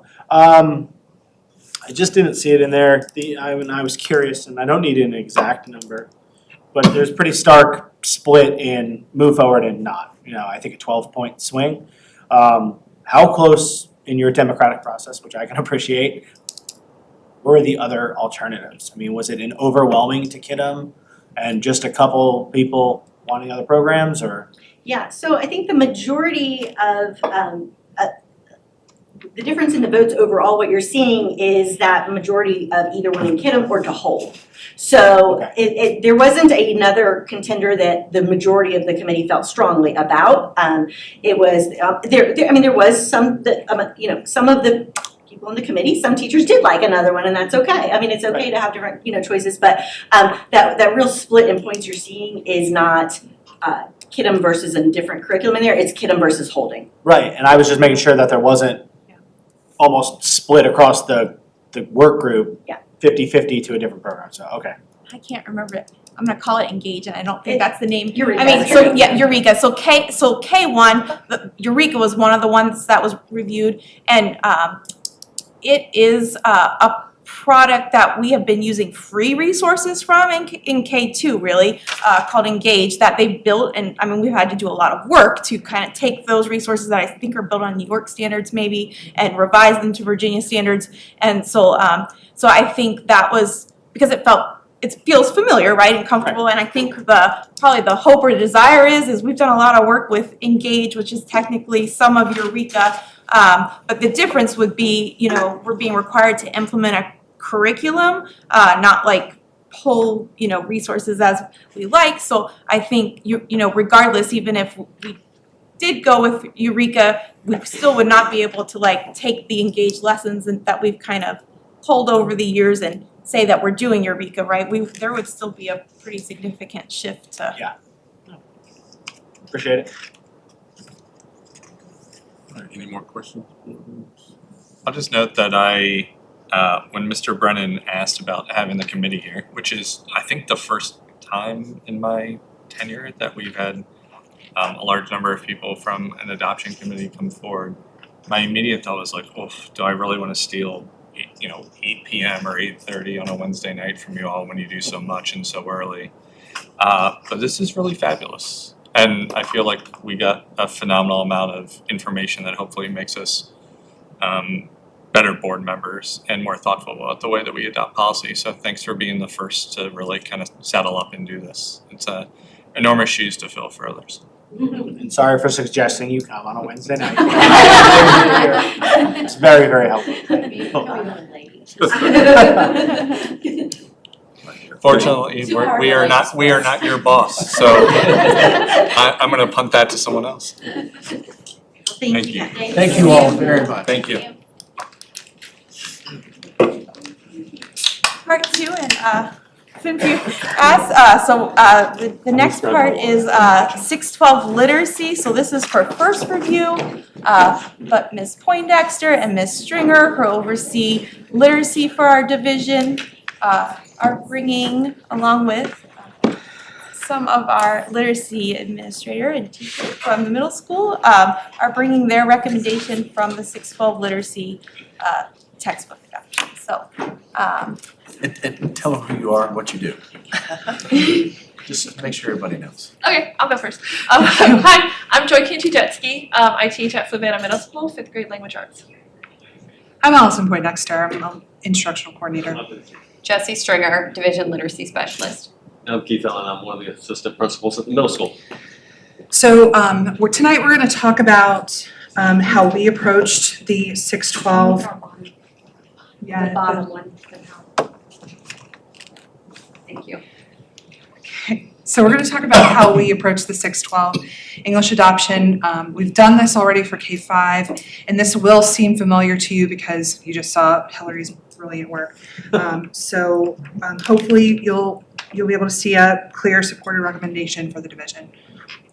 And unlike math, we are not under the same timeline for literacy 612. So we have already been previously required to adopt K5, and we are required to adopt and implement by January of next school year. Yes. So it would be really important for us to be able to start that process, have resources available to teachers prior to the school year starting next year. So just gonna go over our process and kind of how we got here and why we are here for first review tonight. So like you've already heard, some of you were on the board when we were here 3 years ago, when we had to review and implement curriculum for our K through 5 literacy. When the Virginia Literacy Act came down, we were required to review and adopt high quality instructional materials for K through 5. And now this mandate has come that we have to adopt high quality instructional materials for 612. So that's why we only have 612 for literacy that we are presenting to you tonight. So the state, we did have curriculum companies had to submit their curriculums to the state. They went through a very rigorous process, and then the state has given us an approved list that we did have to take from their approved list to review, and that is the curriculums that we reviewed with our committee. We then formed a committee with 20 members, and we'll talk about the components of that committee on the next slide in just a minute. We then had our own rubric that we had presentations from all of the curriculum companies and rubrics that our teachers, administrators, all of our community members that were part of our committee went through and gave us recommendations on and completed their rubrics on those. And then we had our contenders. So we started out with 5, we got it down to 2, and now we're down to 1 that we're going to recommend tonight. I'm going to institute the word tiger for next slide. It's what we use professionally. The origins are multilingual, and I'm not sure why, but I will start screaming tigers. Tiger. Okay, got it. I'll give you the cue for tiger. That'll be our word. A good pause is often appropriate. Okay. So just like math, when we formed our committee, we have representation from our middle school teachers, we have high school teachers, we have building administrators, we have specialists, we had parents, community members. It was open to anyone that wanted to join. You all then approved that committee before we started reviewing. And so we built the process from January to allow teachers time, materials, and not just digital, but physical materials to give everyone an opportunity to give structured feedback opportunities. And what we've come to is that 90% of our ELA teachers support moving forward with what we've chosen. So this process looks a little different from math. There wasn't a lot of contention in our choice. But everyone had digital access, everyone had access to the physical materials, and we gave teachers access on their staff days to protected time to review materials. Okay, so Hillary has already talked about her rating system, but I just wanted to share with you. These are our the curriculums that we reviewed. We used a Likert scale on our rubric, so this is where the number comes from. We are not numbers people, so I felt like it was important for us to kind of share that we didn't come up with these out of our heads, and we really wanted to find a way to quantify like a feeling, the things that we liked the most. So our Savas, the product that we eventually decided to go with, did score the highest on our Likert scale. The things that we scored on, and we've already talked about, it was already on those slides: usability, alignment, and student support. So both remediation or differentiation and enrichment. So there's a lot of benefit available through Savas. So of those 5, it really, as you could see from the rubrics, we had 2 top contenders that we then came back as a committee and talked about the strengths, the weaknesses, the trade-offs of our 2. And then within our committee, we voted on those 2, and it was a unanimous yes from the committee that Savas was the best choice for our students in Fluvanna, and then also, the best aligned to our new standards, our 2024 English standards of learning as well. So out of the committee, it was 100% once we came back together for Savas, and we're gonna, explain a little bit of why.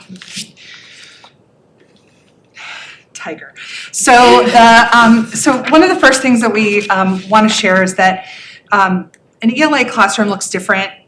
Secondary ELA classroom looks different than it did 20 years ago when I first started teaching, and certainly when I was a student in ELA. So Savas really supports a modern classroom, so there is an opportunity for students to consume various media, to produce a variety of different kind of assessments in performance tasks and refine their work. And we talked a little bit about AI.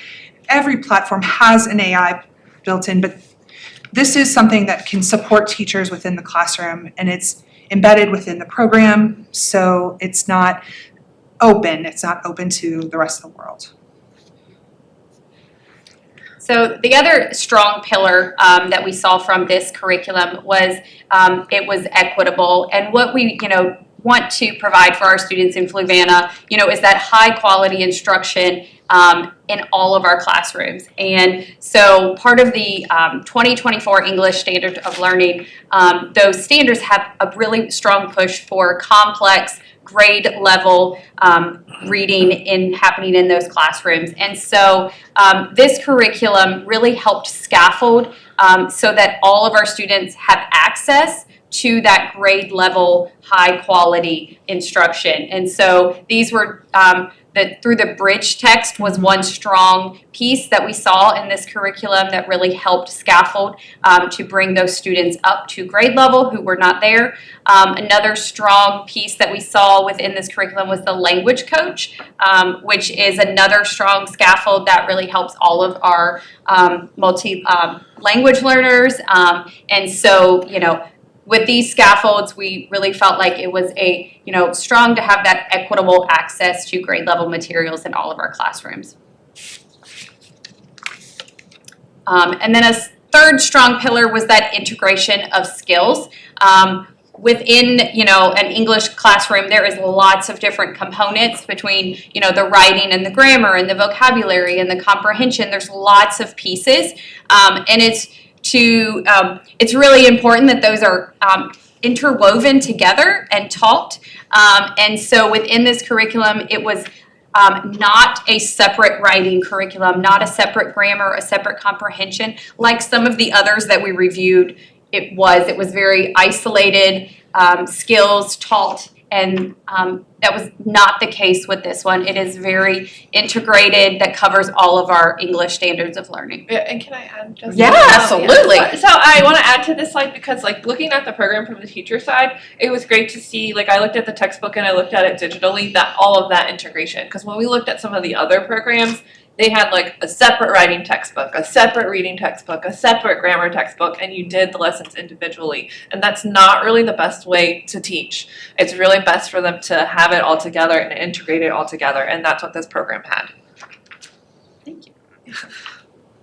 So the last pillar we're going to mention is really that this program offers support for teachers for planning. Something that Bev Kerr said that we were all kind of nodding our heads to in the back was teachers spend a lot of their money to put the right things in front of students, and we don't want for teachers to have to do that, and the state doesn't want for teachers to have to do that, because really frankly some of the stuff that we purchase on Teachers Pay Teachers isn't vetted, but this is vetted. It is all high quality, and ideally this is something that can save teachers time. We don't have enough of it. So we really don't.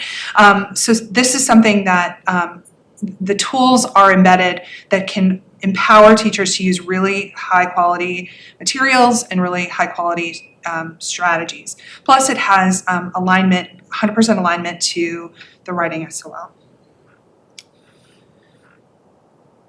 Oh, okay, me too. So we also had an 8th grade team do a pilot with Savas. They're 100% in support. The 8th grade team is 100% in support. They found the day-to-day workflows intuitive and manageable.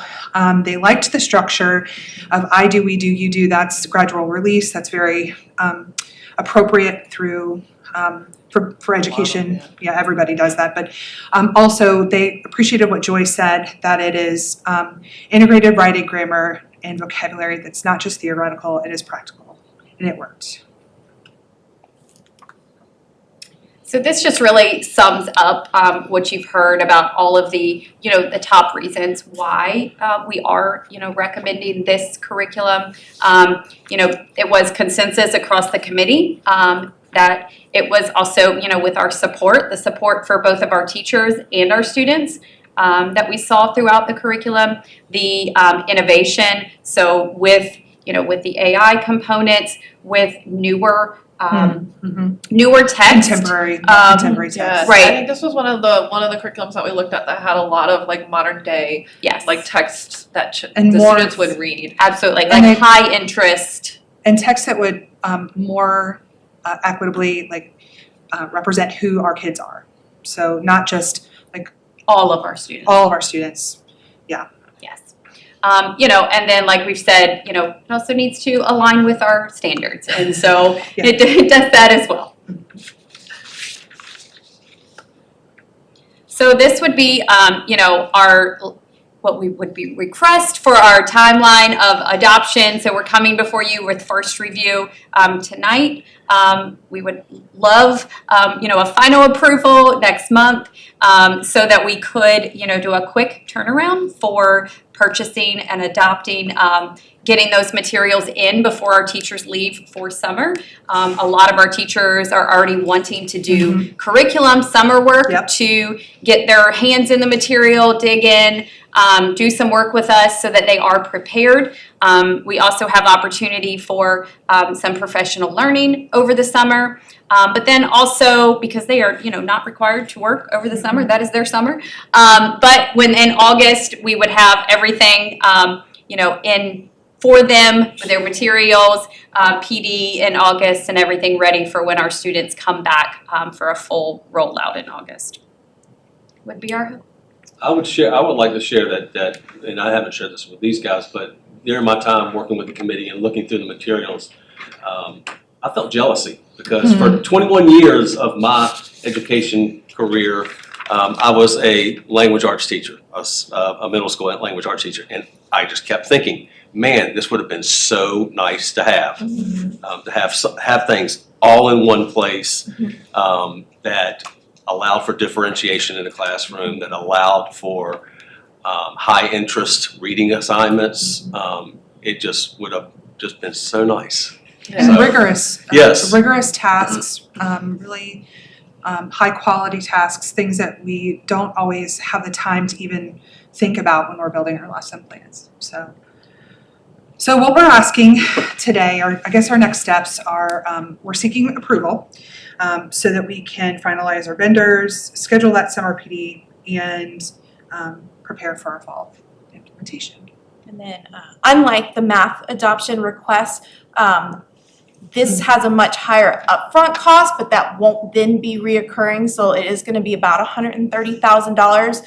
A good chunk of it is shipping because we have lots of physical text materials that are coming in addition to the digital resource. There is still going to be a recurring fee for digital licenses, but it's about $40,000 that would reoccur every year. So what we are asking for is hardback books that we can use as class sets in each of our language arts classes.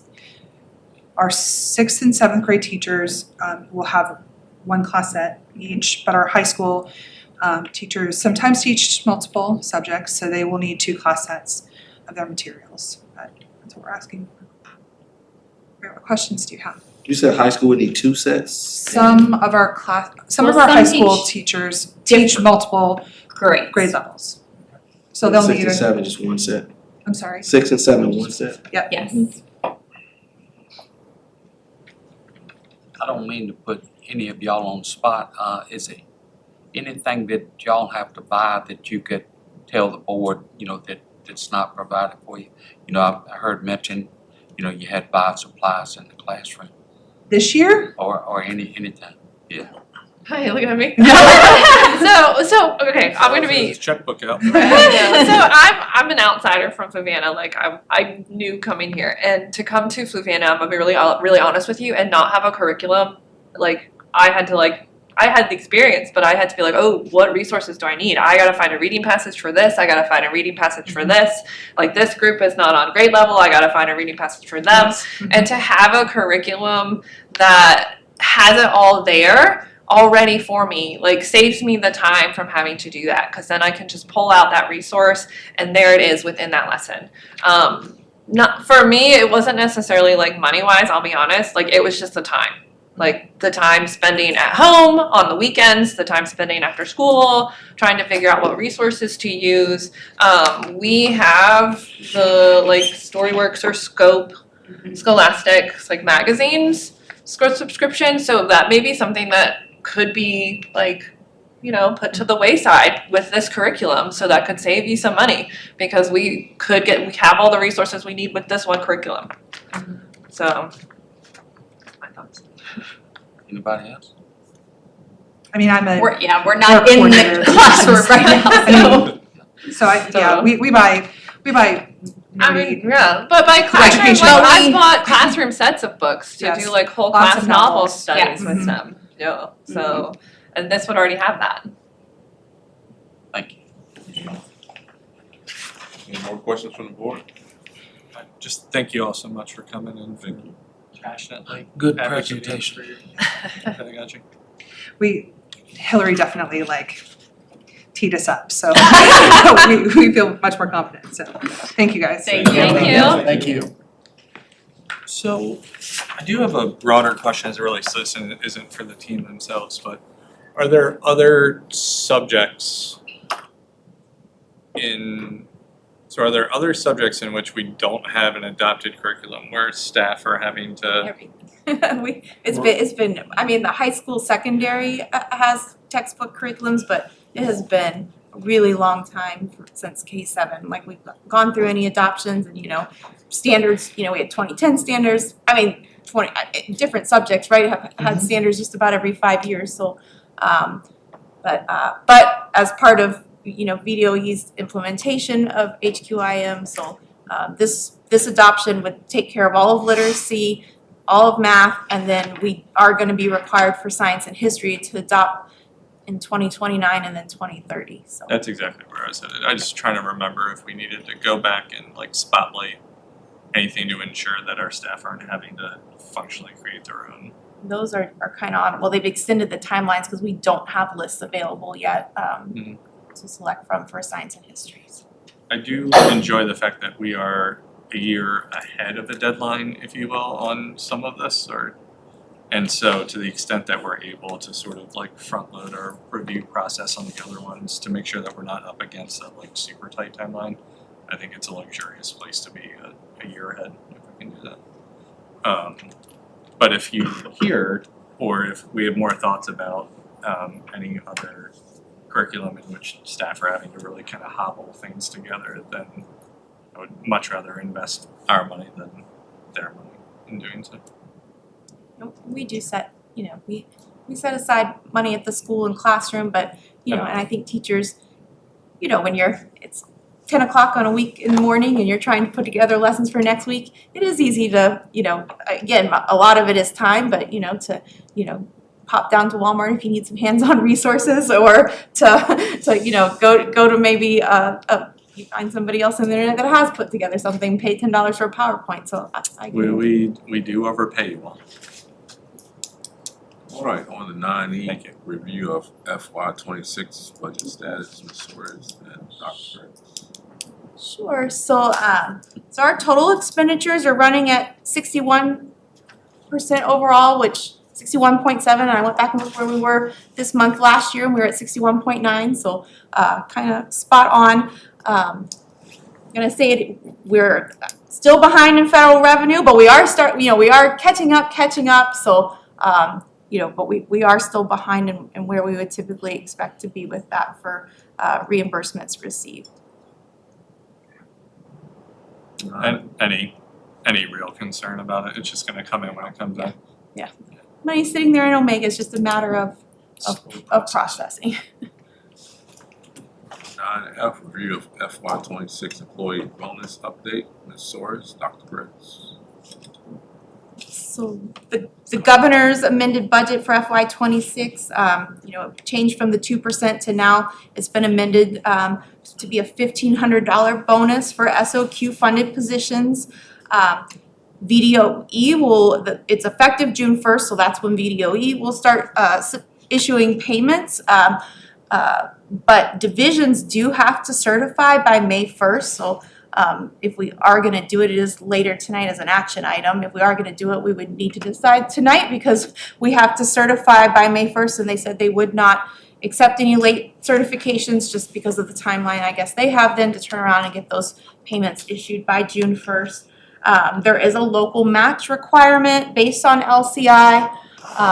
So our state bonus, what we would be getting for those SOQ positions is about $360,000. Our required local share is gonna be about $233,000.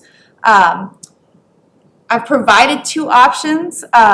In the certification statement, there is language that essentially says a minimum average of $1,500. Last month in March, we were at on a finance call with VDOE and Virginia, I don't even know what it stands for, the finance consortium, but VDOE was there and they were speaking to the bonus and yeah, they said that we do have some flexibility around the $1,500, that as long as our we take our state payment and our required local share, we have flexibility in what amount we could give employees as long as whatever amount we give employees totals those two numbers together. So that's what option 2 is looking at. It's about a $1,000 payment. So I mean, you can see the total cost of the bonus is significantly less doing it that way with option 2 than option 1.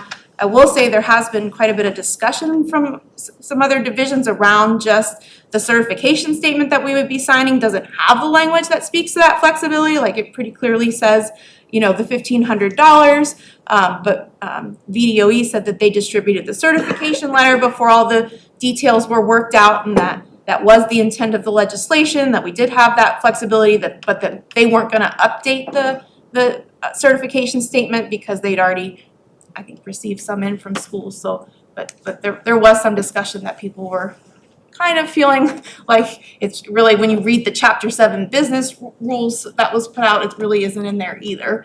But we were told that we could do option 2 if we wish to. So, and I thank you, Gemma. I just want to add a couple things. Dr. Stribling, could you blow that up so those two squares are, that's what we're seeing. So, anytime the state does this, the local composite index, we're about a 0.6, I'm rounding, we're about a 0.6. So what that means is that when they give us that money towards the bonus, in order to they're giving us 60 cents of, 60 cents of every dollar. You are gonna have to come up with 40 cents of every dollar. But that is only providing the SOQ funded positions, which is maybe about half of ours. So option 1, in either option, in order to get that state funding, you have to do your 40 cents on every dollar. So we're gonna have a local share no matter what you do. In option 1, we are adding to that local share the total cost of giving the bonus, because the state doesn't give you anything for the non-SOQ funded positions. The total cost so that all Fluvanna employees can get this bonus. Option 2, you have the state funding, you're required 40 cents of every dollar and the state's 60 cents. And rather than only giving the $1,500 to those half of the employees, it spreads that money across all employees, and that's why it's less. I would strongly recommend that we consider option 1 and implement option 1. And Gemma can speak with more detail to this. I'm just gonna tell you, we always budget to try to have between 1% and 2% carryover. We always do, and we always will. That's responsible. You just passed a budget that attempts to predict how much gas is gonna cost next March and how many field trips we're gonna take next year. We have historical data, but my point is, it would be silly for us to do a budget and not go through the year trying to reserve at least 1%. And so we typically, at the end of the year, you look at needs, we go to the county with anything that we give back, and we usually give that percent back, or 1.5%. Along with requests from the county to carry that money over and potentially fund, for example, they funded the Wolpert study this year, right, the capacity study. Knowing that we will do that, I believe we will have the flexibility to do option one. We also, it's no secret that we have never yet this year backfilled Ms. Suarez. We have savings from a director level position that wasn't filled this year. And so I believe that, I just think it would be the right thing to do for us to add to that state money, give that bonus to everybody, because we can. I'm confident we can. Also, remember that bonus is not gonna hit BRS and it's gonna be taxed. So, option two, they're probably gonna take home about $650. I just wanted to give you that commentary. I mean, all right. I guess I'll start and probably sound like a fiscal conservative and not make any friends, but that's fine. So I am apprehensive. So we've talked about this a couple of times, and I've been apprehensive about where we're gonna land at the end of the year between cafeteria debt, which is budgeted for in future years, but isn't budgeted for now. We continuously, like, you guys do such a fabulous job landing the plane within 1%, but like with holding cafeteria debt and et cetera, like, I'm nervous that we're gonna have much, if anything, to turn back over. I know that I just got a phone call asking me what's up with bonuses at the county level, meaning surprised to hear that it's on our agenda. And so I guess I have a couple of questions. One, are these bonuses also being issued to constitutional officers? Is that part? No, it's just. My understanding is they aren't. Now, there are, Some government, there There's was some some bonus money state- for government, yeah, some the- type of government. I can't speak to who did and didn't on the county side though. I don't know. The governor included this for school employees. And so right now, and granted, we always kind of do things in odd intervals with the county. We do a salary study, they do a salary study one year and they make changes. The next year we did ours, this year they did another one, so on and so forth. We try to keep things at parity as best possible, fully acknowledging we got an $1,100 a month or $1,000 a month health plan, which is outrageous and not the same for the county. Have we been in conversation with Eric about this? Are they doing anything? Only conversation I've had with Mr. Dahl is Oh, I'm to- sorry, Mr. No, it's okay, is to clarify whether or not the state budget included funding for a bonus for county staff. And the answer right now is. Because it did for us. So he understands that it does for schools. It does not for county employees, but there is a contingent of state employees that did get it. And I'd have to dig up his text I don't mind doing that. I'll tell you what he said. I mean, I understand the consideration, and I totally respect the desire to not give a bonus to school staff if the county can't give a bonus, if that's the way we're gonna do business on both sides. I think. I mean, where's the increase for county and schools next year in terms of salary? Did the state adopt 2 or 3%? They did adopt 3. Right, we thought we were heading and we're back right to the requirement. Yeah, I'm just I think grappling with the pieces. from my point of view, the state budget included funding for you to give a bonus to school employees. If it didn't, I wouldn't be advocating for something that we would do. Yeah, but this came on the back of a caboose, right? This was Yes. not, like, so we didn't get to budget for this. That's right. That's right. Which is like a fundamental problem with the way that this is being done sort of retroactively. I don't disagree Like, with how do that. how do we budget? What is this? This number is ridiculous. And when it went. $540,000? You know, I was surprised for some reason, in my mind, a 1,500 sounded smaller than 2%, but it actually ended up being about 150,000 more than what, you know, the original caboose was for a 2% bonus. My recommendation is based on the fact that it was included. We will do it, it will come out of what we would typically be giving back at the end. I mean, but it like, will. what level of precision do we have as to how much we will ultimately get back? Like, do we really know the full weight of the? Yeah, and I'm only because I know we're going to need to pay for it this year and we budgeted for it in the future. Like, do we have certainty as it relates to how much we could ultimately need to offset the cafeteria budget? That is the one unknown right now. Like we do have we have a lot of significant savings right now in just, you know, staffing, people that have come and gone, and then not just salaries, right? But their health, like in health insurance benefit premiums and things like that, some savings there. And so, you know, we could do option one. It won't mean though that you would have 600,000 probably to turn back to the county at the end of the year. But we have not had to do any payments to the cafeteria since October. Although as of October, right, we had hit I think $286,000, and we do know just looking at last year, is it June? June is probably where we're going to have to supplement the cafeteria again.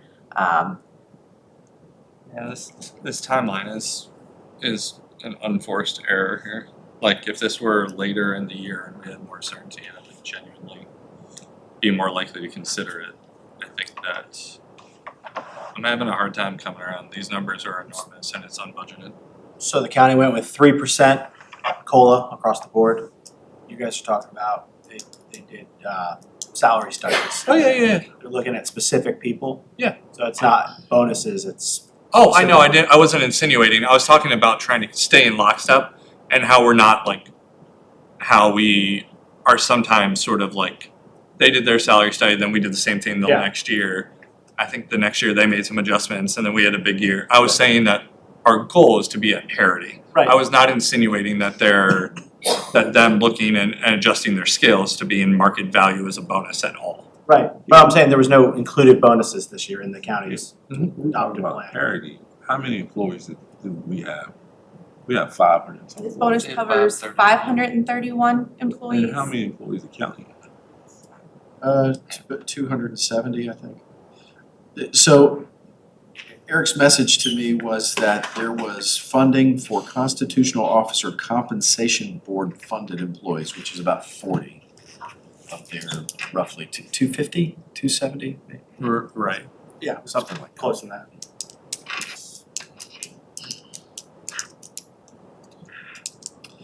So Mr. Gratz, you say out of the $1,500 bonus, every dollar, the state's gonna give 60%, 60 cents, and we'll have to come up with the 40%, which is over $500,000. And then that's money that's not being turned back in. The only thing I look at is how does that look to the taxpayers, you know? And every year we want more and more. Well, I understand. You're gonna leave $360,000 of state money on the table and give it back to the state. I think you could look at that both ways. So what about option two? I know it's a lot less. I mean, that is only 233,000.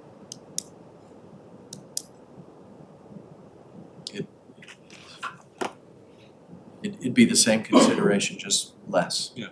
This is frustrating. I'd hope that we would find parity with the county governance and or that we wouldn't be shoved into a May 1 deadline.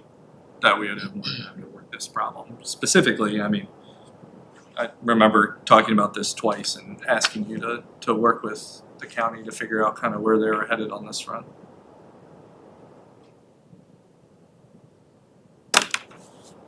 So, I'll be honest, and it's not because I don't think our staff deserve it or that we should normatively, but I'm not confident that we're gonna be able to do this and land the plane profitably, and I'm not going back to the county to ask for more money because we gave a bonus. That would be embarrassing and reckless for us to do so. I mean, it's in large part why I supported making sure all of the healthcare increase was covered, plus the cost of living increase and the raise. Because I knew this was coming with a tonight turnaround, right? I mean, to make the decision tonight, because by May 1st, they need our signatures. It's maybe the first time potentially that we do not accept state money that we could for our staff, which is a horrible precedent. But like, how on earth can we build things into our budget if it's slapped on afterwards?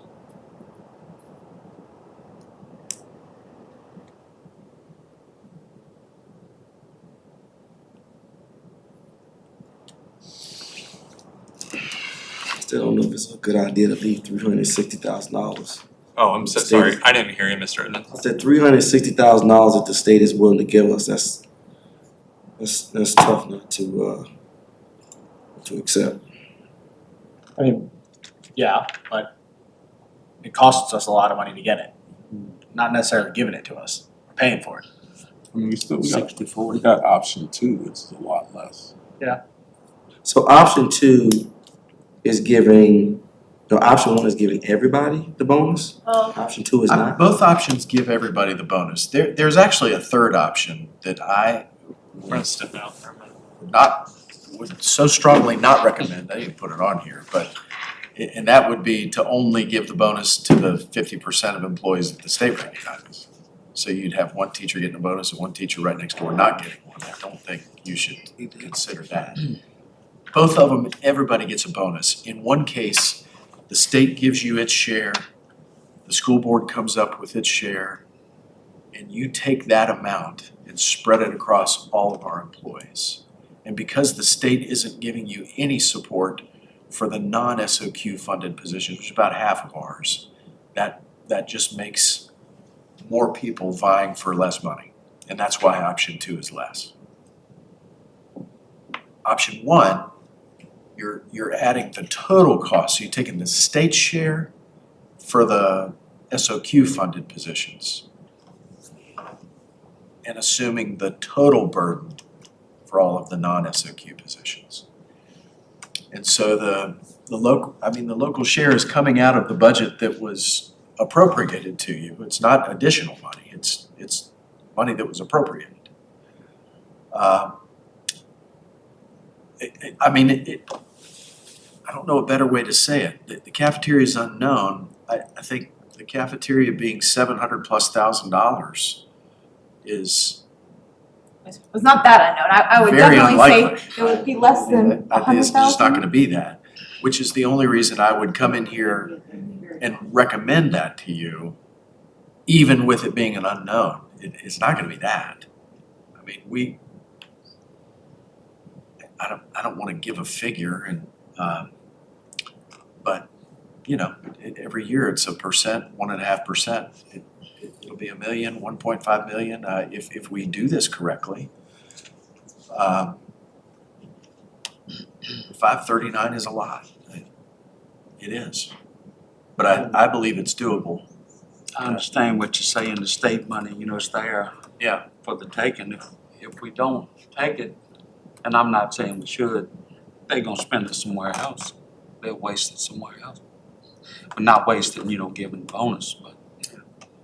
Good. So, yeah.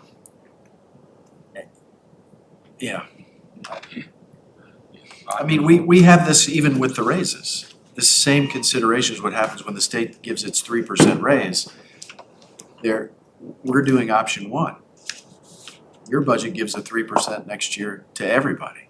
You're having to come up with, the total cost of that 3% for half of the employees. The state's only given its share. So this is not really different than any time in the state. The difference is that sometimes the language gives flexibility to do an option two. And that, it usually doesn't. I mean, they usually say if you want that 360, you gotta give that bonus to everybody, and if you don't, then you're not getting it. Sometimes they let you prorate it, which is basically what option two is doing, is prorating the amount. And the timeline of information has been a little different of, it was 2%, then it was 1,500, then by the way, you have to certify by May 1st, even though it's a June 1st payment, so that has felt different. And you said about time taxes, that's gonna be about $600, you said? I'm thinking, two-thirds of it, I mean, $1,000 is probably about $650. I think the tax rate is 22%. 22. Yeah, I think bonuses are taxed at whatever that. So like 650, 640. Yeah, I mean, to be We have clear, math people that the, I can pull out a calculator. today is tax Be a day, student. so. Good at math. In honor. So what you get in the moment in a lump sum might be, 35% less than the full value, but that just gets added to your income and then it's hit with your marginal tax rate. So the fact that it comes in as a bonus doesn't actually impact the amount of ultimate tax that you pay on it. It all averages out. But to your point, that there's not much difference when they do this with the raises. I mean, there's a huge difference in my brain that there's longevity in that because it's going to the retirement, it's going to VRS. This is just a single time drop in the bucket. It also happens now instead of during the planning process. Yeah. I know we always talk about VRS, but there are people out there that can benefit from this. I don't disagree with that. Now there is an option, so you have to certify by May 1st and the state payment will come in on June 1st. There is an option that you can either give the bonus to your staff in FY26 or FY27. But if you give it an FY27, right, it's I guess you would give it to whoever is working with you come July 1, August 1. So that is different that makes too. It continues to be unbudgeted, because and- you're already done with your budget And you'd have to action, and use, it's more unknown. right, you'd have to use We don't new know money what right we're up front in July, right? So you couldn't tap into any of that potential carryover or, fund balance at the end of FY26. So So is it more feasible to extend it like you're saying, or to go back to the board of supervisors and ask for more money? Which is more feasible? I wouldn't advocate asking for more. I understand the consideration with the county. And I'm just imagining, for whatever this is worth, it's just my opinion, but I'm just imagining if the governor's budget had included a bonus for constitutional officers and not for schools. I wouldn't expect them not to give it to the people that the state budget gave it to, just because we weren't giving it. I do understand the parity, and I understand that I would love for us to do things in lockstep. We didn't ask for this. I'm not being flippant about it. I'm just saying it was included in the budget. Why they included it for who they did and not for others, I can't speak to.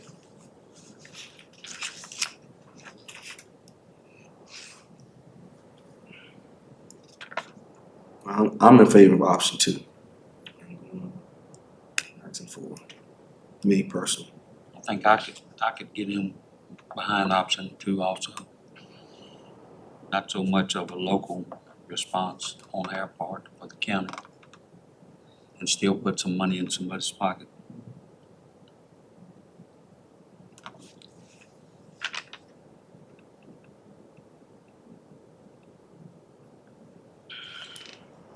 Any more questions?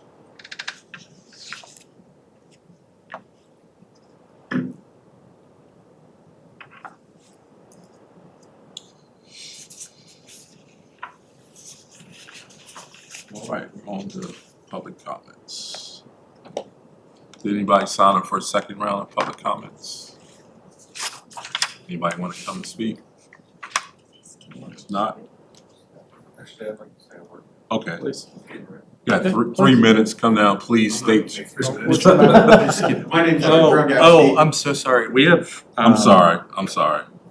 We didn't We do. have 3 more You can sections. come back to it after he so speaks sorry. if you want. I just want to make sure. I'm sorry. So sorry about that. I can be really short. If it's we could, so One, a question might be whether or not the public comment that was offered would be related to the action items, in which case we could do our unfinished new and then move to action. Sorry, I was looking at two agendas and looking at the wrong one. Yeah. Yeah, is your public comments to the action items we just talked about? Okay, so let's move on to 9G, Dr. Burns. Yeah. Okay, so last Wednesday, the Board of Supervisors approved their budget, right, that fully funded our school budget requests. So we've posted, our budget document, salary scales, health insurance rates that were all approved, have been made available to our website. And we're planning to send out communication this week regarding that, and if there's any communication about regarding the bonus. The General Assembly is going to reconvene for a special session on April 23rd primarily to pass the state budget after they didn't reach an agreement for adjourning in March. And then VDOE will after that publish updated calculation templates so that we can better kind of drill down to our budget planning for next year.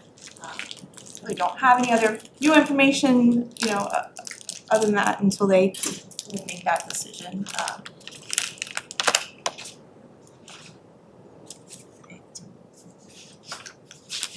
Anybody got any questions?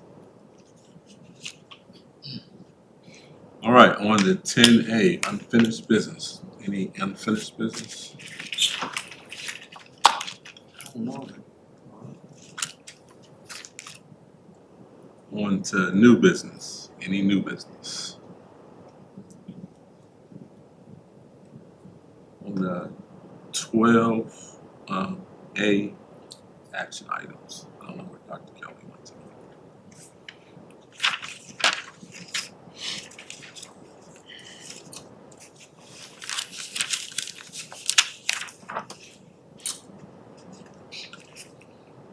You guys want to proceed or wait for Dr. Kelly? Action items, A through E. Yeah, we're ready. Should wait. Yeah, I'd give them that.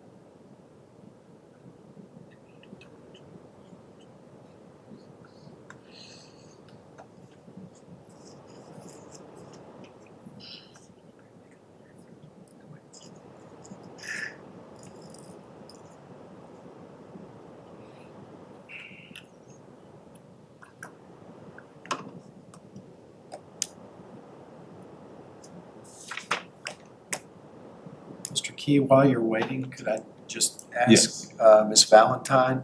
I'm putting you on the spot, I'm sorry, but just since we have a little bit of time, could you share a little bit about the dedication that you went to today, what that was all about? Sure, if you don't mind. Front and center. So, for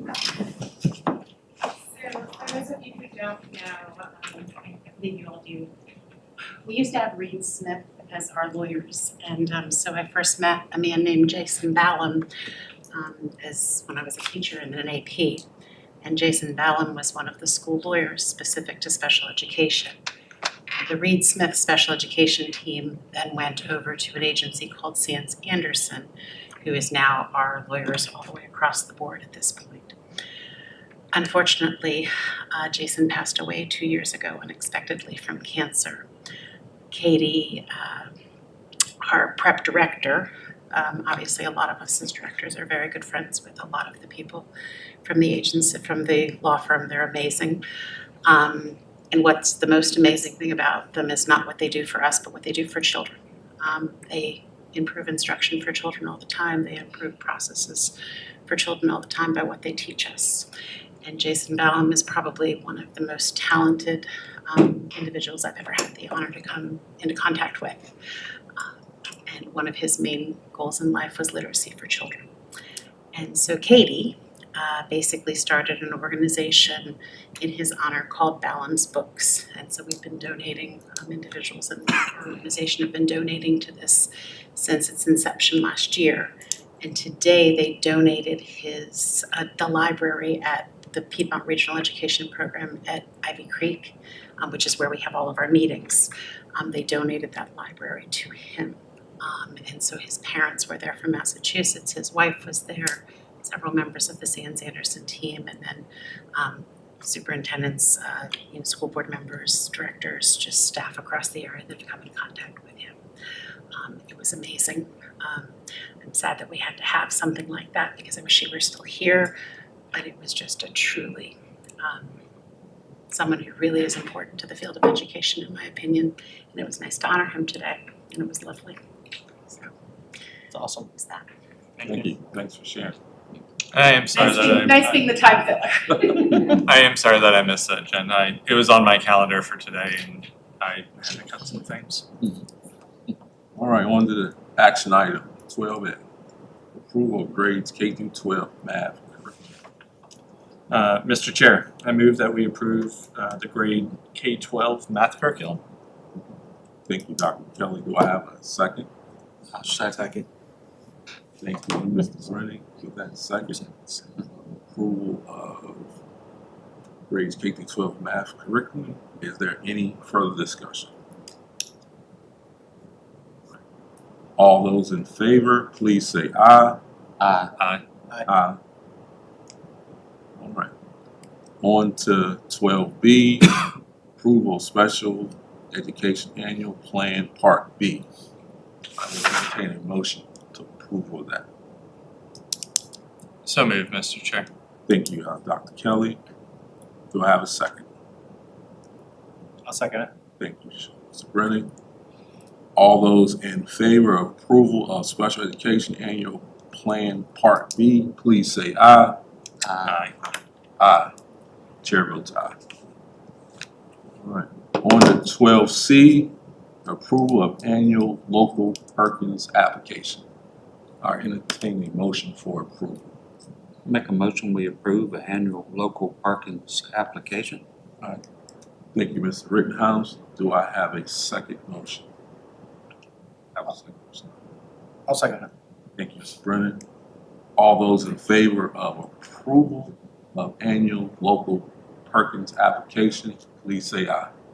Aye. Chair votes aye. All right, 12D, approval of 2026-2027 policy service renewal. I'll entertain a motion. Mr. Chair, I move we approve the 2026-2027 policy services renewal. Thank you, Dr. Kelly. Do I have a second? Second. Thank you, Mr. Evans. Mr. Evans. I'm sorry, it's been a long day, man. I was at the track meet before I came. That's all right, any further discussion? All those in favor of approval of 2026-2027 policy service renewal, please say aye. Aye. Aye. Chair votes aye. 12E, approval of FY26 employee bonus structure. We have, I think, two plans that are options. I will entertain a motion. I'll make a motion, we approve the option number 2, employee bonus structure. All right. Do I have a second? A second. Thank you, Mr. Evans. Any further discussion? All those in favor of approval of FY26 employee bonus structure number 2, please say aye. Aye. Aye. Chair votes aye. Any opposed? I am voting no. Dr. Kelly votes no. All right. On to public comments. Yes, sir. Come on down. My name is Eric Dragowski. I'm the technology education teacher at the middle school, and I just want to address a gross omission in my statements earlier. I acknowledge the important contribution and efforts of Ms. Berg in the drone team process. I failed completely to mention that Anita Crawford has been at least 65% of the KidWind process. When I'm driving my bus, she takes the kids after school at least once a week again, and she has them at least until 4 and maybe later if she can stay. And we couldn't have had a KidWind program this year without her. And I just wanted to address that omission. Thank you. Thank you. Thanks. All right, on the school board member comments, we'll start with Mr. Edmonds. Let me go last. You go last. We'll skip you. Okay. Skip me right now. Brainstorming about some Mr. Brennan. No, I am grateful everything passed with the budget. It's been a long couple of months with all that. I'm glad we could all meet at a halfway point with the bonus to some extent. Again, we all discussed it round and round. I hate the timeline for it. Earlier on in the process, I know we had discussed it, but to Mr. Rittenhouse's effect, it is putting a little bit of money in people's pocket. I know that's helpful. That's helpful in the right now, so. I am making plans to be at the walk on Friday. I gotta change my schedule around, but hope I get to see some people there. I attended last year, was able to hang out for a little bit. Pretty awesome event, people could make it. Other than that, everybody, welcome back from spring break, and we're almost at the end of the school year. Thank you. Mr. Rittenhouse?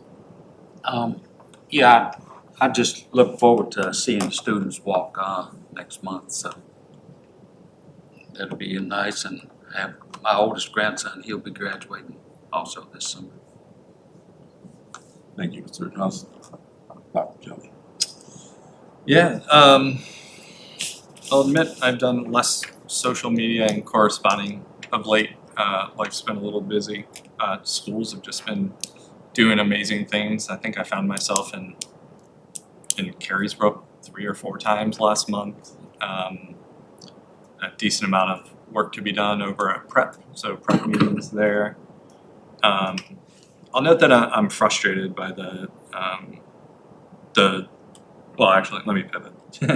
I thought that the agenda this evening was fabulous, and that our teams that came out to talk about their decisions as it relates to curriculum are absolutely what this division needs, and is really a considerable highlight for me.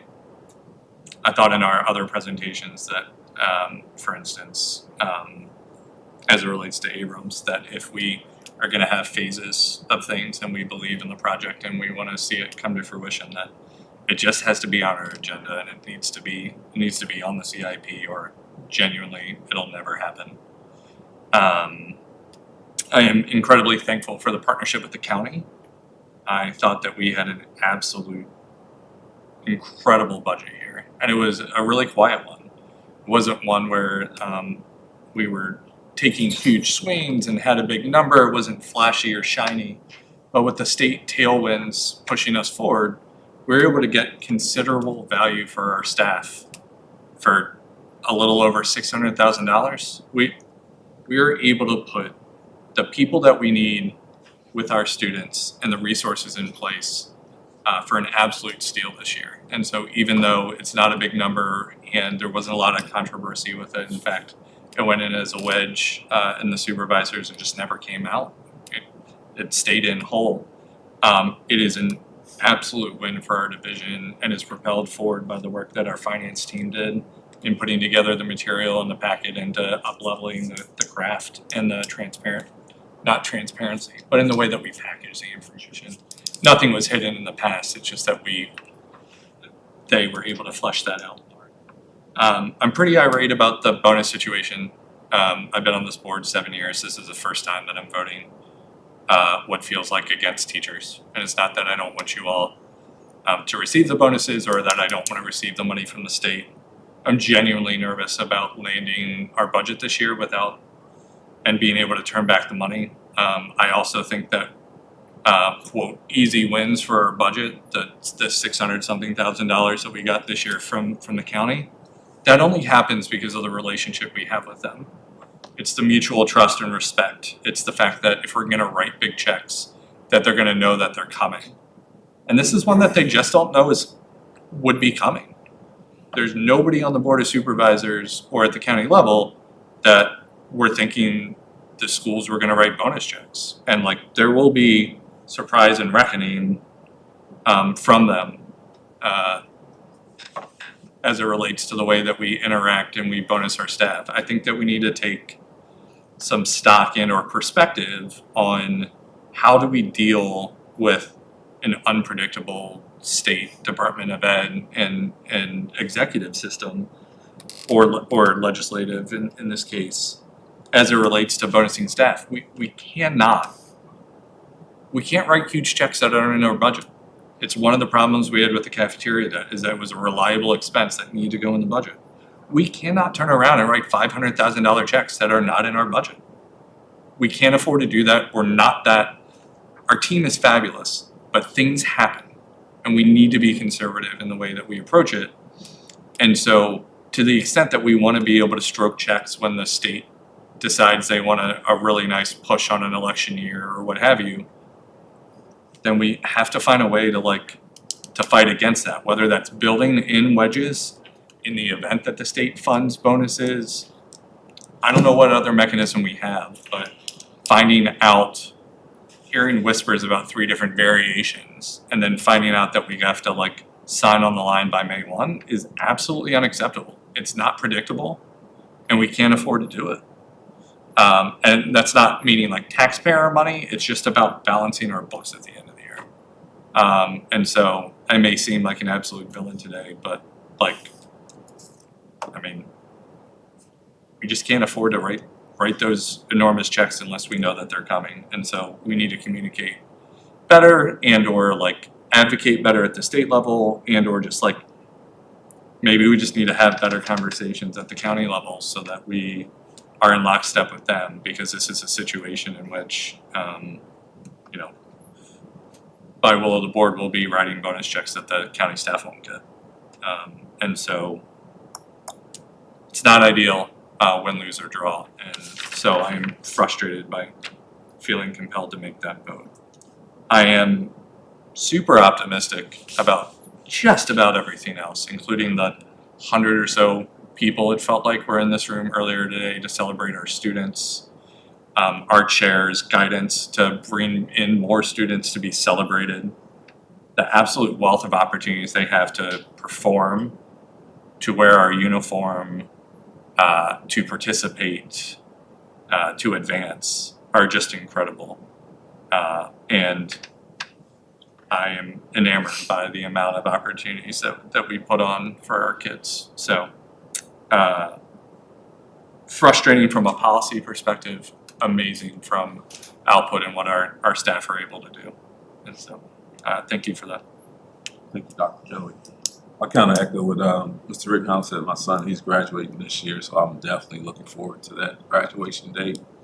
And also I'm happy that we supported the bonus, because I see a lot of passionate people that came in last month, this month. Teachers, students are doing fantastic work. During spring break, the baseball team was at Myrtle Beach playing, and the parents drove them there. So all that stuff, and then we got another group taking their kids to Wisconsin. That's very impressive. Parents are willing to do more with less. Staff is also doing more with less. So I'm happy that we're able to pass the bonus. All right, on to 15A, VSBA newsletter upcoming. I'm sorry, Anthony. Please. Okay, you guys piggybacked on everything that I agree on, but hey, I'm supportive of the finance team. You guys did a great job. And once again, I'm happy to get more money into people's pockets. And I understand where you're coming from, Dr. Kelly, but I also think that you just have to look out for people. And sometimes you gotta do what you may not want to do. And that's the way I look at it. All right, 15A, VSBA newsletter update, upcoming events. 15B, Fluvanna County Public School press release, upcoming events, please check that out. And unfortunately, we're about to go back into a closed session. earlier today, we did not get a chance to take care of all our closed session items. So at this time, unfortunately, you guys gonna have to leave. And I He's will- saying good evening, Good sleep evening. well, all of those things. Thank you for being here. Thank you. Unless you want to stick around till they come Yeah, we're out. gonna come back out. You can. But it'll be a while, and there won't be much. Thank you for staying the whole time. And at this time, I'll come to you.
Didn't this year. So no more action. We're Done. live. Go live. All right, I guess, Ms. Christ, can we have a certification?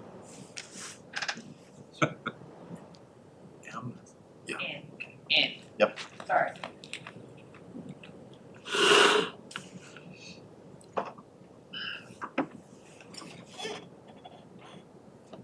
Mr. E?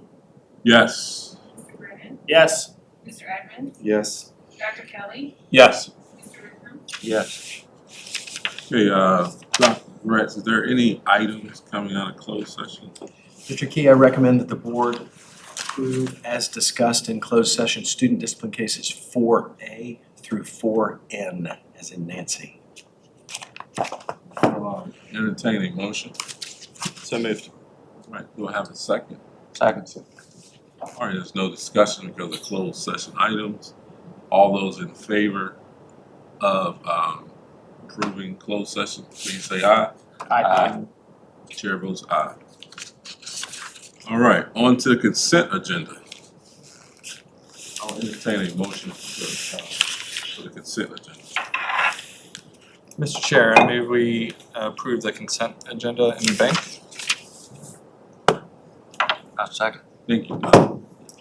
Is there any further discussion? Anybody want to pull any items separate?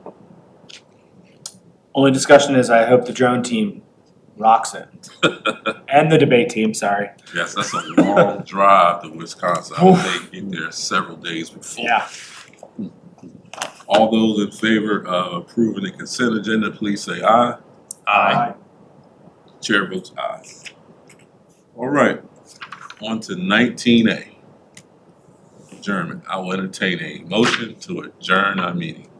I will make a motion to adjourn our meeting. Thank you. Second. All those in favor of adjournment of our school board meeting, please say aye. Aye. Chair votes aye.